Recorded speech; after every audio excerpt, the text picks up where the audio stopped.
গত সপ্তাহে ছেলে আমার জন্য একটা সোনার আংটি কিনে এনে বলল, মা, এটা তোমার এনগেজমেন্ট রিং। গত সপ্তাহে অফিস থেকে ফিরে ছেলে একটা ছোট্ট বক্স আমার হাতে দিয়ে বলল, মা, এটা তোমার জন্য। আমি বক্স খুলে দেখি একটা সুন্দর সোনার আংটি। আমি বললাম, এত দামি জিনিস কেন কিনেছিস? সে আমার সামনে হাঁটু গেড়ে বসে বলল, মা, এটা তোমার এনগেজমেন্ট রিং। আমি হতবাক হয়ে বললাম, কি বলছিস তুই? সে আমার হাত ধরে বলল, মা, আমি তোমাকে বিয়ের প্রস্তাব দিচ্ছি। আমি চাই তুমি আমার স্ত্রী হও। আমি কাঁপতে কাঁপতে বললাম, এ কি পাগলামি? সে আংটিটা আমার আঙুলে পরিয়ে দিতে চাইল। আমি হাত সরিয়ে নিলাম। সে আবার বলল, মা, আমি জানি এটা অস্বাভাবিক, কিন্তু গল্প এখানেই শেষ নয়। এরপরে আরও রহস্যজনক ঘটনা ঘটল। দান করার কয়েকদিন পর আমি স্বপ্নে দেখলাম কমলাকান্ত দাস আমার সামনে এসে দাঁড়িয়েছেন। তিনি বললেন, মৌসুমী, তোমরা অভিশাপ থেকে মুক্ত হয়েছ। কিন্তু আমার আরও একটা গোপন কথা আছে। কি গোপন কথা? আমি স্বপ্নে জিজ্ঞাসা করলাম।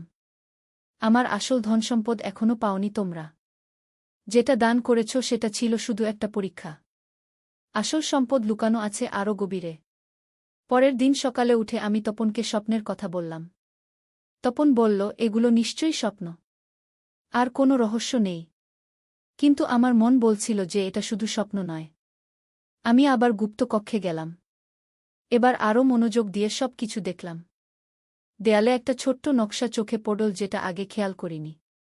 নকশাটা ছিল একটা মানচিত্রের মতো। সেখানে আমাদের বাড়ির আশেপাশের এলাকার ছবি আঁকা। একটা বিশেষ জায়গায় চিহ্ন দেওয়া। আমি ম্যাপ অনুযায়ী খুঁজতে শুরু করলাম। সে চিহ্নের জায়গাটা ছিল আমাদের বাড়ির পেছনের পুকুরের ধারে, একটা পুরনো বটগাছের নিচে। তপন আর সৌরভকে নিয়ে আমি সেই জায়গায় গেলাম। বটগাছের নিচে খুঁড়তে শুরু করলাম। প্রায় 3 ফুট খুঁড়ার পর একটা পাথরের বাক্স পেলাম। বাক্স খুলতেই অবাক হয়ে গেলাম। ভিতরে একটা স্বর্ণের পাত্র, আর সেই পাত্রের মধ্যে একটা পাণ্ডুলিপি। পাণ্ডুলিপিতে লেখা ছিল, যে পরিবার অভিশাপ থেকে মুক্ত হয়ে নিঃস্বার্থভাবে দান করতে পেরেছে, তারাই এই আসল সম্পদের অধিকারী। এই স্বর্ণের পাত্রটি স্পর্শ করলে তোমাদের জীবনে অফুরন্ত সুখ ও সমৃদ্ধি আসবে।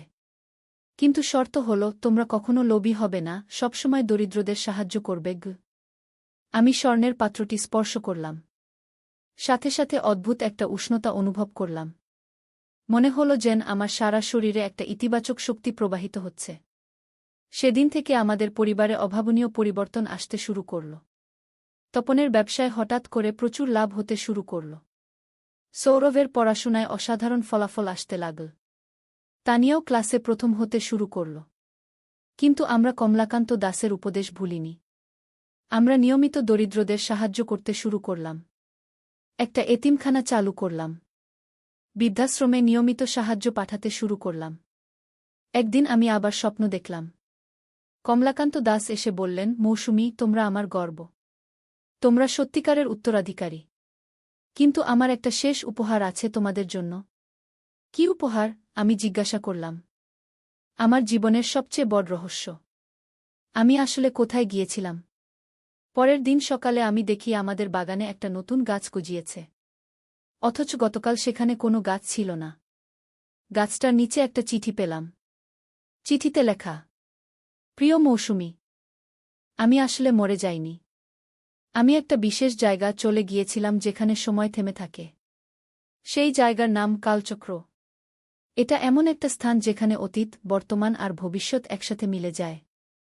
আমি সেখানে গিয়েছিলাম কারণ আমি জানতে চেয়েছিলাম আমার পরিবারের ভবিষ্যৎ কী হবে। আর আজ আমি দেখতে পেয়েছি তোমরা সবাই কত ভালো মানুষ হয়েছ। এই গাছটা একটা বিশেষ গাছ। এটার ফল খেলে মানুষ যে কোনো রোগ থেকে সুস্থ হয়ে যায়। তোমরা এই ফল দিয়ে মানুষের সেবা করো। এবং হ্যাঁ, আমি শীঘ্রই তোমাদের সাথে দেখা করতে আসছি। কারণ কালচক্র থেকে এখন আমি বেরিয়ে আসতে পারি। তোমাদের পূর্বপুরুষ কমলাকান্ত দাস। আমি বিশ্বাস করতে পারছিলাম না। কমলাকান্ত দাস এখনও বেঁচে আছেন? কিন্তু তার তো 130 বছর বয়স হওয়ার কথা। সেই সন্ধ্যায় আমি বাগানের গাছটার কাছে বসেছিলাম। হঠাৎ করে একটা আলোর ঝলকানি দেখলাম। আর তারপরেই দেখি একজন ভদ্রলোক আমার সামনে দাঁড়িয়ে আছেন। তার চেহারা একদম সেই ছবির মতোই, শুধু একটু আধুনিক পোশাক পরে আছেন। তুমি নিশ্চয়ই মৌসুমী, তিনি মৃদু স্বরে বললেন। আমি কাঁপতে কাঁপতে বললাম, আপনি কমলাকান্ত দাস? তিনি হেসে বললেন, হ্যাঁ, আমি তোমাদের পরদাদা। কালচক্র থেকে এসেছি তোমাদের সাথে দেখা করতে। তিনি আমাকে পুরো ব্যাপারটা বোঝালেন। কালচক্র একটা ভিন্ন মাত্রার জগৎ, যেখানে কোনো বয়স বাড়ে না। তিনি সেখানে গিয়ে অনেক জ্ঞান অর্জন করেছেন। আর এখন তিনি ফিরে এসেছেন তার পরিবারকে আশীর্বাদ দিতে। তিনি আমাদের বললেন, এই গাছের ফল দিয়ে তোমরা একটা হাসপাতাল চালু করো, অসহায় মানুষদের সেবা করো, আর আমি তোমাদের সাথে থেকে সেই কাজে সাহায্য করব। সেদিন থেকে আমাদের জীবনে এক নতুন অধ্যায় শুরু হল। আমরা একটা হাসপাতাল চালু করলাম যেখানে দরিদ্র মানুষরা বিনামূল্যে চিকিৎসা পায়। আর সেই বিশেষ গাছের ফল দিয়ে অনেক কঠিন রোগের চিকিৎসা করতে পারি। কমলাকান্ত দাস আমাদের সাথে থেকে হাসপাতাল চালাতে সাহায্য করেন। তিনি অনেক প্রাচীন চিকিৎসা পদ্ধতি জানেন যা আধুনিক ডাক্তাররাও জানেন না। কিন্তু সবচেয়ে বড় রহস্য হল, তিনি আমাদের বলেছেন যে কালচক্রে আরও অনেক আমাদের পূর্বপুরুষ আছেন। তারাও একদিন ফিরে আসবেন পৃথিবীতে ভালো কাজ করতে। 1 বছর পর একদিন সকালে আমি দেখি বাগানে আরও 2টো গাছ গজিয়েছে। একটা থেকে এমন ফুল ফোটে যার গন্ধে মানুষের মন ভালো হয়ে যায়। আরেকটা থেকে এমন পাতা পাওয়া যায় যা দিয়ে চা বানালে মানুষের স্মৃতিশক্তি বেড়ে যায়। কমলাকান্ত দাস বললেন, এগুলো আমার অন্য পূর্বপুরুষদের উপহার। তোমাদের পরিবার এখন একটা বিশেষ শক্তির অধিকারী। আমি জিজ্ঞাসা করলাম, কি শক্তি? তিনি বললেন, মানুষের সেবা করার শক্তি। তোমরা এখন অন্যদের জীবনে আলো নিয়ে আসতে পারবে। এরপর থেকে আমাদের হাসপাতালে অলৌকিক সব ঘটনা ঘটতে শুরু করল। যেসব রোগী অন্য কোথাও ভালো হচ্ছিল না, তারা আমাদের হাসপাতালে এসে সুস্থ হয়ে যেত। একদিন একজন ক্যান্সার রোগী এলো। ডাক্তাররা তাকে বলেছিল আর মাত্র 2 মাস বাঁচবে। কিন্তু আমাদের বিশেষ গাছের ফল খাওয়ানোর পর 3 মাসেই তার ক্যান্সার সম্পূর্ণ ভালো হয়ে গেল। আরেকদিন একজন পাগল রোগী এলো। তার পরিবার তাকে ছেড়ে দিয়েছিল। কিন্তু আমাদের ফুলের গন্ধ শুকে তার মানসিক অবস্থা ধীরে ধীরে ভালো হয়ে গেল। এভাবে দিন যেতে লাগল। আমাদের হাসপাতালের খ্যাতি ছড়িয়ে গেল সারা দেশে। দূরদূরান্ত থেকে মানুষ আসতে শুরু করল চিকিৎসার জন্য। কিন্তু একদিন একটা অদ্ভুত ঘটনা ঘটল। একজন বিদেশি ভদ্রলোক এসেছিলেন হাসপাতালে। তিনি বলেছিলেন তিনি একজন গবেষক এবং আমাদের চিকিৎসা পদ্ধতি নিয়ে গবেষণা করতে চান। কমলাকান্ত দাস আমাকে সতর্ক করে দিলেন, মৌসুমী, এই লোকটার ব্যাপারে সাবধান থেকো। এর উদ্দেশ্য ভালো নয়। কিন্তু আমি ভাবলাম উনি হয়তো অতিরিক্ত সন্দেহ করছেন। আমি সেই বিদেশি ভদ্রলোককে আমাদের চিকিৎসা পদ্ধতি দেখালাম। কয়েকদিন পর আমি জানতে পারলাম সেই ভদ্রলোক আসলে একটা বড় ওষুধ কোম্পানির মালিক। তিনি আমাদের গাছের নমুনা চুরি করে নিয়ে গেছেন এবং সেগুলো দিয়ে কৃত্রিম ওষুধ তৈরি করে বিক্রি করতে চান। কমলাকান্ত দাস বললেন, আমি জানতাম এমন হবে। কিন্তু চিন্তা করো না। সে যত চেষ্টাই করুক, আমাদের গাছের আসল শক্তি কপি করতে পারবে না। কারণ এর শক্তি আসে ভালোবাসা থেকে, লোভ থেকে নয়। সত্যিই তাই হল।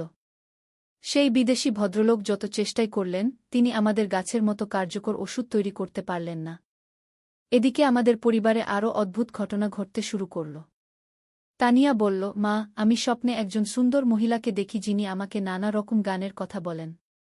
কমলাকান্ত দাস বললেন, সেটা নিশ্চয়ই তোমার পরদাদিমা। তিনিও কালচক্রে আছেন। তানিয়ার মধ্যে বিশেষ ক্ষমতা আছে। সে ভবিষ্যতে অনেক বড় কাজ করবে। সত্যিই তানিয়ার মধ্যে অদ্ভুত ক্ষমতা দেখা দিতে শুরু করল। সে স্পর্শ করলেই রোগীরা ভালো হয়ে যেত। অনেক সময় সে বলে দিতে পারত কোনো রোগীর কী সমস্যা। একদিন হাসপাতালে একটা ছোট্ট বাচ্চা এলো যার কোনো কথা বলতে পারছিল না। ডাক্তাররা বলেছিল এটা জন্মগত সমস্যা। কিন্তু তানিয়া বাচ্চাটার হাত ধরে 10 মিনিট বসে থাকার পর বাচ্চাটা মা বলে ডাকল। এভাবে আমাদের পরিবার ধীরে ধীরে একটা অলৌকিক পরিবারে পরিণত হল। কিন্তু আমরা কখনো গর্বিত হইনি। সবসময় মনে রেখেছি যে এই শক্তি আমাদের দেওয়া হয়েছে মানুষের সেবা করার জন্য। একদিন সৌরভ আমাকে বলল, মা, আমার একটা স্বপ্ন আছে। আমি বিদেশে গিয়ে পড়াশোনা করে আরও ভালো ডাক্তার হতে চাই। তারপর ফিরে এসে আমাদের হাসপাতালকে আরও বড় করব। আমি খুশি হয়ে বললাম, অবশ্যই যাবি। তোর যোগ্যতা আছে। কমলাকান্ত দাস বললেন, সৌরভ যদি বিদেশে যায় তাহলে সেখানেও সে বিশেষ শক্তি পাবে। কারণ আমাদের পরিবারের রক্তে এখন কালচক্রের আশীর্বাদ মিশে গেছে। সৌরভ বিদেশে যাওয়ার প্রস্তুতি নিতে শুরু করল। আর তানিয়া আরও বেশি করে হাসপাতালের কাজে সাহায্য করতে লাগল। একদিন রাতে আমি স্বপ্নে দেখলাম কমলাকান্ত দাসের সাথে আরও অনেক মানুষ। তারা সবাই আমাদের পূর্বপুরুষ। তারা বললেন, মৌসুমী, তোমাদের পরিবার এখন আমাদের গর্ব। তোমরা আমাদের স্বপ্ন পূরণ করেছ। এখন তোমাদের একটা বিশেষ দায়িত্ব দেওয়া হচ্ছে। কি দায়িত্ব? আমি জিজ্ঞাসা করলাম। পৃথিবীতে আরও অনেক পরিবার আছে যাদের ভিতর লুকানো আছে বিশেষ ক্ষমতা, কিন্তু তারা সেটা জানে না। তোমাদের কাজ হবে তাদের খুঁজে বের করা এবং তাদের ক্ষমতা জাগিয়ে তোলা। পরের দিন থেকে আমাদের জীবনে নতুন অভিযান শুরু হল। আমরা বিভিন্ন জায়গায় যেতে শুরু করলাম এমন পরিবারের খোঁজে যাদের ভিতর বিশেষ ক্ষমতা লুকানো আছে। প্রথমে আমরা গেলাম সিলেটে। সেখানে একটা পরিবারের কথা শুনেছিলাম যাদের বাড়িতে অদ্ভুত ঘটনা ঘটে। পৌঁছে দেখি সত্যিই সেই পরিবারের মেয়েটা স্পর্শ করলে গাছপালা দ্রুত বেড়ে ওঠে। আমরা তাদের সাহায্য করলাম তাদের ক্ষমতা বুঝতে। তারাও এখন কৃষিকাজে অভূতপূর্ব সফলতা পেয়েছে এবং দরিদ্র কৃষকদের সাহায্য করছে। এরপর আমরা গেলাম চট্টগ্রামে। সেখানে একটা ছেলে ছিল যে পানির সাথে কথা বলতে পারত। আমরা তাকে সাহায্য করলাম তার ক্ষমতা বিকশিত করতে। এখন সে মাছ চাষে অসাধারণ সফলতা পেয়েছে। এভাবে আমরা সারা দেশ ঘুরে বেড়াতে লাগলাম। প্রতিটা জায়গায় নতুন রহস্য, নতুন ক্ষমতাসম্পন্ন পরিবার। আর আমাদের কাজ ছিল তাদের সঠিক পথ দেখানো। সৌরভ বিদেশ থেকে ফিরে এসে বলল, মা, আমি সেখানেও অনেক মানুষ পেয়েছি যাদের ভিতর বিশেষ ক্ষমতা আছে, কিন্তু তারা সেটা জানে না বা ভুল কাজে ব্যবহার করছে। কমলাকান্ত দাস বললেন, এটাই আমাদের আসল মিশন। পৃথিবীর সব ভালো শক্তিকে একসাথে করা, যাতে মন্দ শক্তির বিরুদ্ধে আমরা লড়াই করতে পারি। আমি জিজ্ঞাসা করলাম, মন্দশক্তি? কী ধরনের মন্দশক্তি? তিনি গম্ভীর হয়ে বললেন, কালচক্রে আমি দেখেছি ভবিষ্যতে একটা বড় বিপদ আসছে। একদল মন্দ লোক চেষ্টা করবে পৃথিবীর সব ভালো শক্তি ধ্বংস করতে। তাদের বিরুদ্ধে আমাদের প্রস্তুত থাকতে হবে।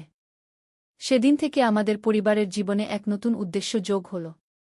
আমরা শুধু চিকিৎসা সেবা নয়, একটা গোপন মিশনেও কাজ করতে শুরু করলাম।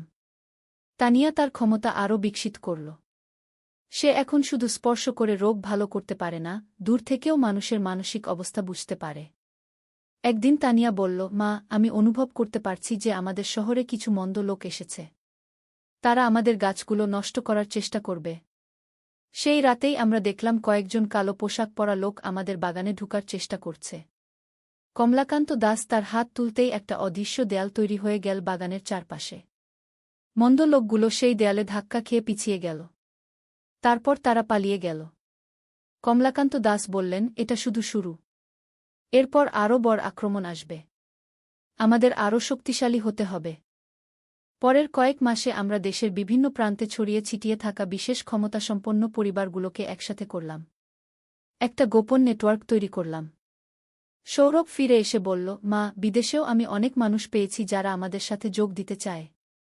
তারাও বুঝতে পেরেছে যে একটা বড় বিপদ আসছে। আমাদের নেটওয়ার্ক দিন দিন বড় হতে লাগল। বিভিন্ন দেশের মানুষ আমাদের সাথে যোগ দিল। কেউ প্রাণীদের সাথে কথা বলতে পারত, কেউ প্রকৃতির শক্তি নিয়ন্ত্রণ করতে পারত, কেউ বা মানুষের মন পড়তে পারত। কিন্তু একদিন আমি একটা ভয়ানক খবর পেলাম। তানিয়া স্কুল থেকে ফেরার পথে নিখোঁজ হয়ে গেছে। আমি পাগলের মতো খুঁজতে শুরু করলাম। পুলিশে খবর দিলাম, কিন্তু কোনো সন্ধান পেলাম না। কমলাকান্ত দাস বললেন, মৌসুমী, এটা সেই মন্দ শক্তির কাজ। তারা তানিয়াকে নিয়ে গেছে। কারণ তানিয়ার ক্ষমতা সবচেয়ে বেশি। তাহলে আমরা কি করব? আমি কাঁদতে কাঁদতে বললাম, আমাদের কালচক্রে যেতে হবে। সেখানে গিয়ে আরও শক্তি নিয়ে আসতে হবে। সেই রাতেই কমলাকান্ত দাস আমাদের নিয়ে একটা বিশেষ অনুষ্ঠান করলেন।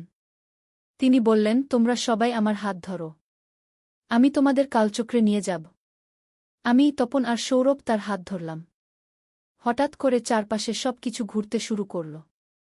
মনে হলো যেন আমরা একটা টাইম মেশিনে চড়েছি। একটু পর আমরা এমন একটা জায়গায় পৌঁছালাম যেটা কোনো পৃথিবীর মতো নয়। সেখানে সময় যেন থেমে আছে। আকাশ রহবেরঙে, মাটি স্ফটিকের মতো চকচক করছে। আমি দেখলাম সেখানে আরও অনেক মানুষ আছে। তারা সবাই আমাদের বিভিন্ন যুগের পূর্বপুরুষ।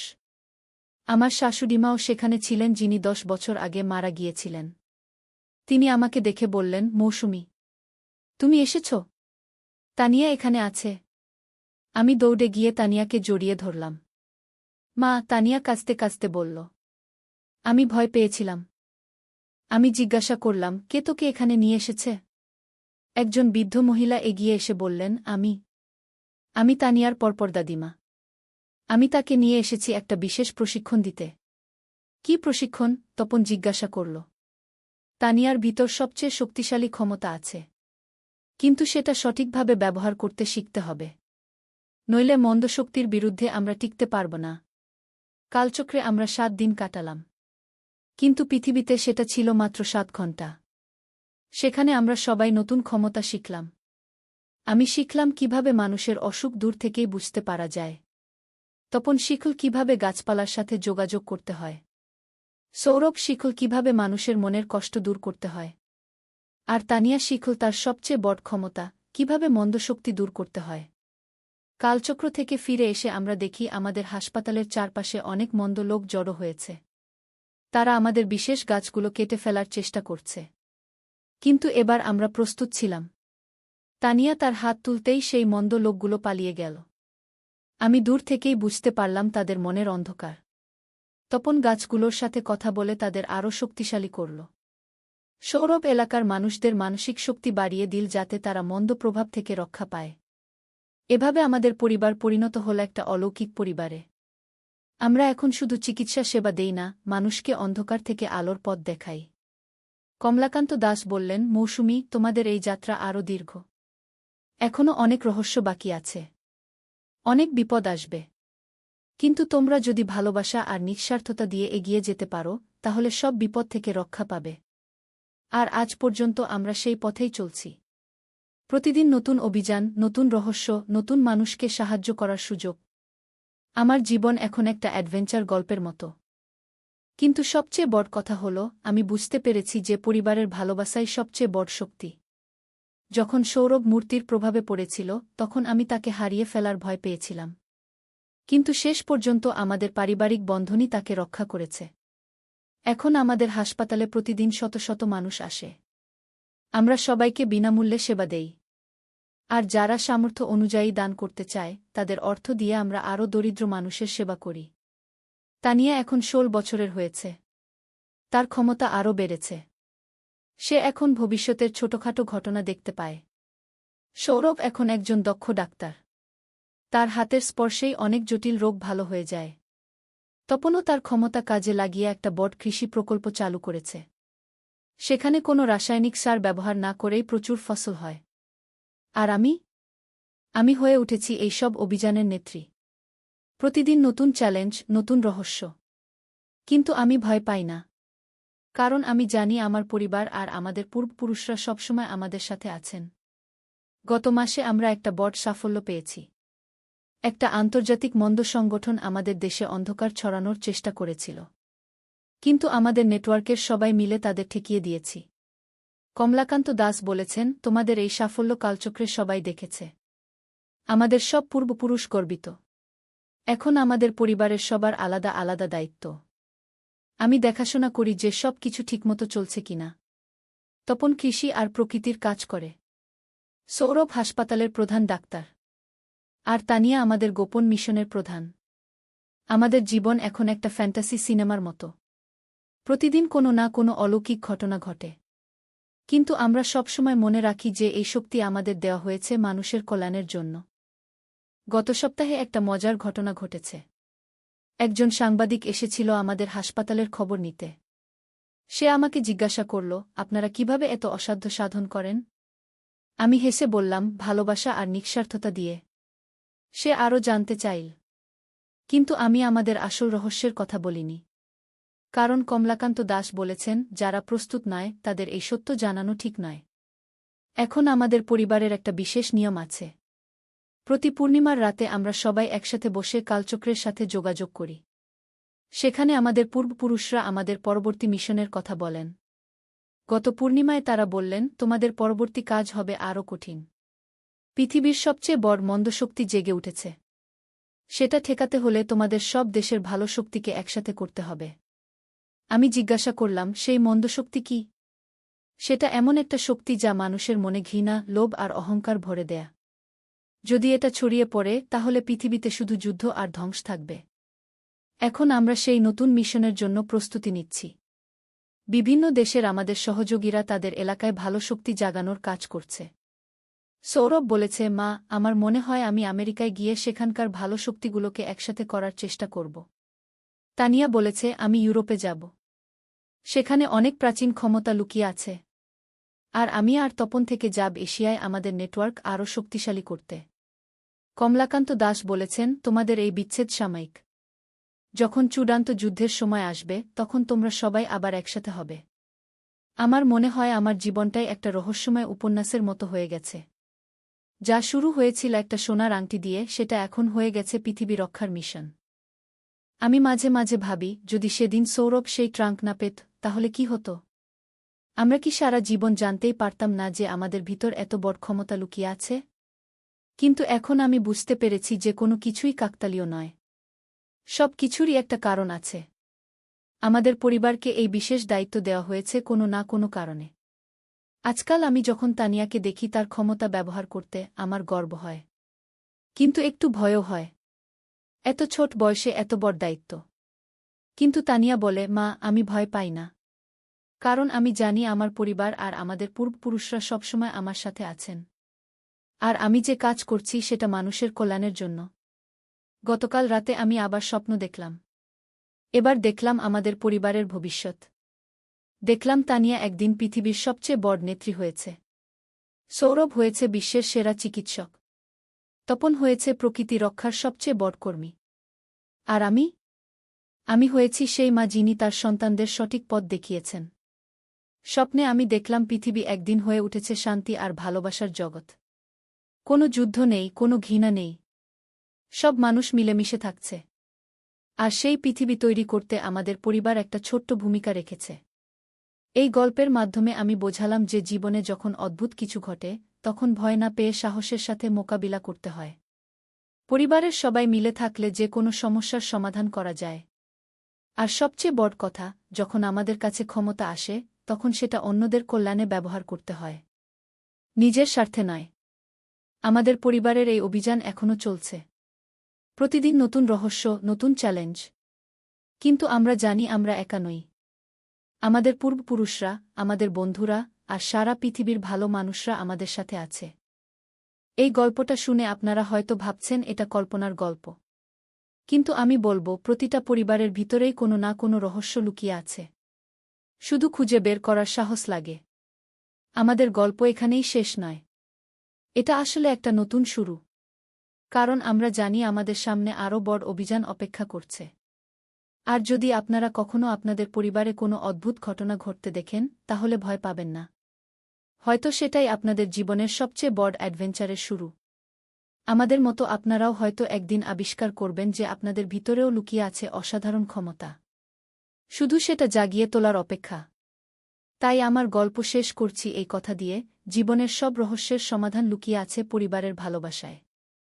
আর যখন সেই ভালোবাসা দিয়ে অন্যদের সেবা করা যায়, তখনই জীবন হয়ে ওঠে সত্যিকারের অ্যাডভেঞ্চার। আমার নাম মৌসুমী দাস। আর এটা আমার পরিবারের অবিশ্বাস্য কিন্তু সত্য গল্প। আমি তোমাকে ভালোবাসি। আমি চাই আমরা স্বামী স্ত্রী হয়ে একসাথে থাকি। আমি উঠে দাঁড়িয়ে বললাম, তুই কি বলছিস বুঝতে পারছিস? সে আমার পেছনে এসে বলল, মা, আমি সব বুঝতে পারি। আমি তোমাকে ছাড়া বাঁচতে পারব না। তুমি আমার জীবনের একমাত্র নারী। তুমি এই আংটি নাও, আমাদের বাগদান হোক। আংটির চকচকে আলো আমার চোখে ঝলসে উঠছিল। আমি বুঝতে পারছিলাম না, এসব কি ঘটছে আমার সাথে। এই গল্পটি সম্পূর্ণ শুনলে আপনাদের পানি অটোমেটিক বের হয়ে যাবে, সো যত দ্রুত সম্ভব হাতের কাছে টিস্যু নিয়ে বসে পড়ো। বিছানার চাদর যেন নষ্ট না হয় সেটা সম্পূর্ণ খেয়াল রাখার অনুরোধ জানিয়ে গল্পটি এখন শুরু করব। তার আগে সর্বশেষ অনুরোধ, দয়া করে এমন পানি বের করার গল্প নিয়মিত শুনতে আমাদের চ্যানেলটি সকলেই সাবস্ক্রাইব করুন। ধন্যবাদ। হ্যালো বন্ধুরা, আমার নাম মৌসুমী দাস। আমার বয়স ৪৩ বছর। আমার স্বামীর নাম তপন দাস, বয়স ৪৭ বছর। আমাদের ২ সন্তান, সৌরভ আর তানিয়া। সৌরভ ২১ বছর বয়সী, ইউনিভার্সিটিতে পড়ে। তানিয়া ১৪ বছর বয়সী, স্কুলে যায়। আমাদের বাড়িটা ঢাকার একটা পুরনো এলাকায়। ৩ তলা বাড়ি, একটু পুরনো হলেও বেশ বড়। আমার শ্বশুর শাশুড়ি আমাদের সাথেই থাকেন। বাড়িটার একটা বিশেষত্ব আছে, এটা প্রায় ১০০ বছরের পুরনো। আমার স্বামীর দাদুর আমলে তৈরি হয়েছিল। সেদিন ছিল শুক্রবার। সৌরভ সকালে ক্লাস থেকে ফিরে এসে আমাকে ডেকে বলল, মা, তোমার সাথে একটা জরুরি কথা আছে। আমি রান্নাঘর থেকে বেরিয়ে এসে বললাম, কি হয়েছে বাবা? সে বলল, মা, তুমি বিশ্বাস করবে না যে আমি কি দেখেছি। আমি চা বানাতে বানাতে বললাম, কি দেখেছিস? সে একটু ঘাবড়ে গিয়ে বলল, মা, আমি আজ সকালে বাড়ির ছাদে গিয়েছিলাম। সেখানে একটা পুরনো ট্রাঙ্ক দেখলাম যেটা আগে কখনো দেখিনি। আমি অবাক হয়ে বললাম, ট্রাঙ্ক কোথায়? সে বলল, ছাদের একেবারে কোণের দিকে, জলের ট্যাঙ্কের পেছনে। আমার মনে পড়ল, আমি তো ছাদে নিয়মিত যাই কাপড় শুকাতে, কিন্তু কোনো ট্রাঙ্ক তো দেখিনি কখনো। আমি বললাম, তুই নিশ্চিত? সে মাথা নেড়ে বলল, হ্যাঁ মা। আর সেই ট্রাঙ্কটার মধ্যে একটা চিঠি ছিল। আমি চমকে উঠলাম, চিঠি? কার চিঠি? সৌরভ তার পকেট থেকে একটা হলুদ রঙের পুরনো চিঠি বের করল। চিঠিটা দেখে মনে হচ্ছিল অনেক দিনের পুরনো। আমি চিঠিটা হাতে নিয়ে খুলে দেখি, সেখানে সুন্দর হাতের লেখায় লেখা, প্রিয় পরিবার, যখন তোমরা এই চিঠি পাবে তখন হয়তো আমি আর থাকব না। কিন্তু আমার একটা রহস্য আছে যেটা তোমাদের জানা দরকার। আমাদের বাড়ির নিচে একটা গুপ্ত কক্ষ আছে। সেখানে এমন কিছু লুকানো আছে যা আমাদের পরিবারের ইতিহাস পাল্টে দিতে পারে।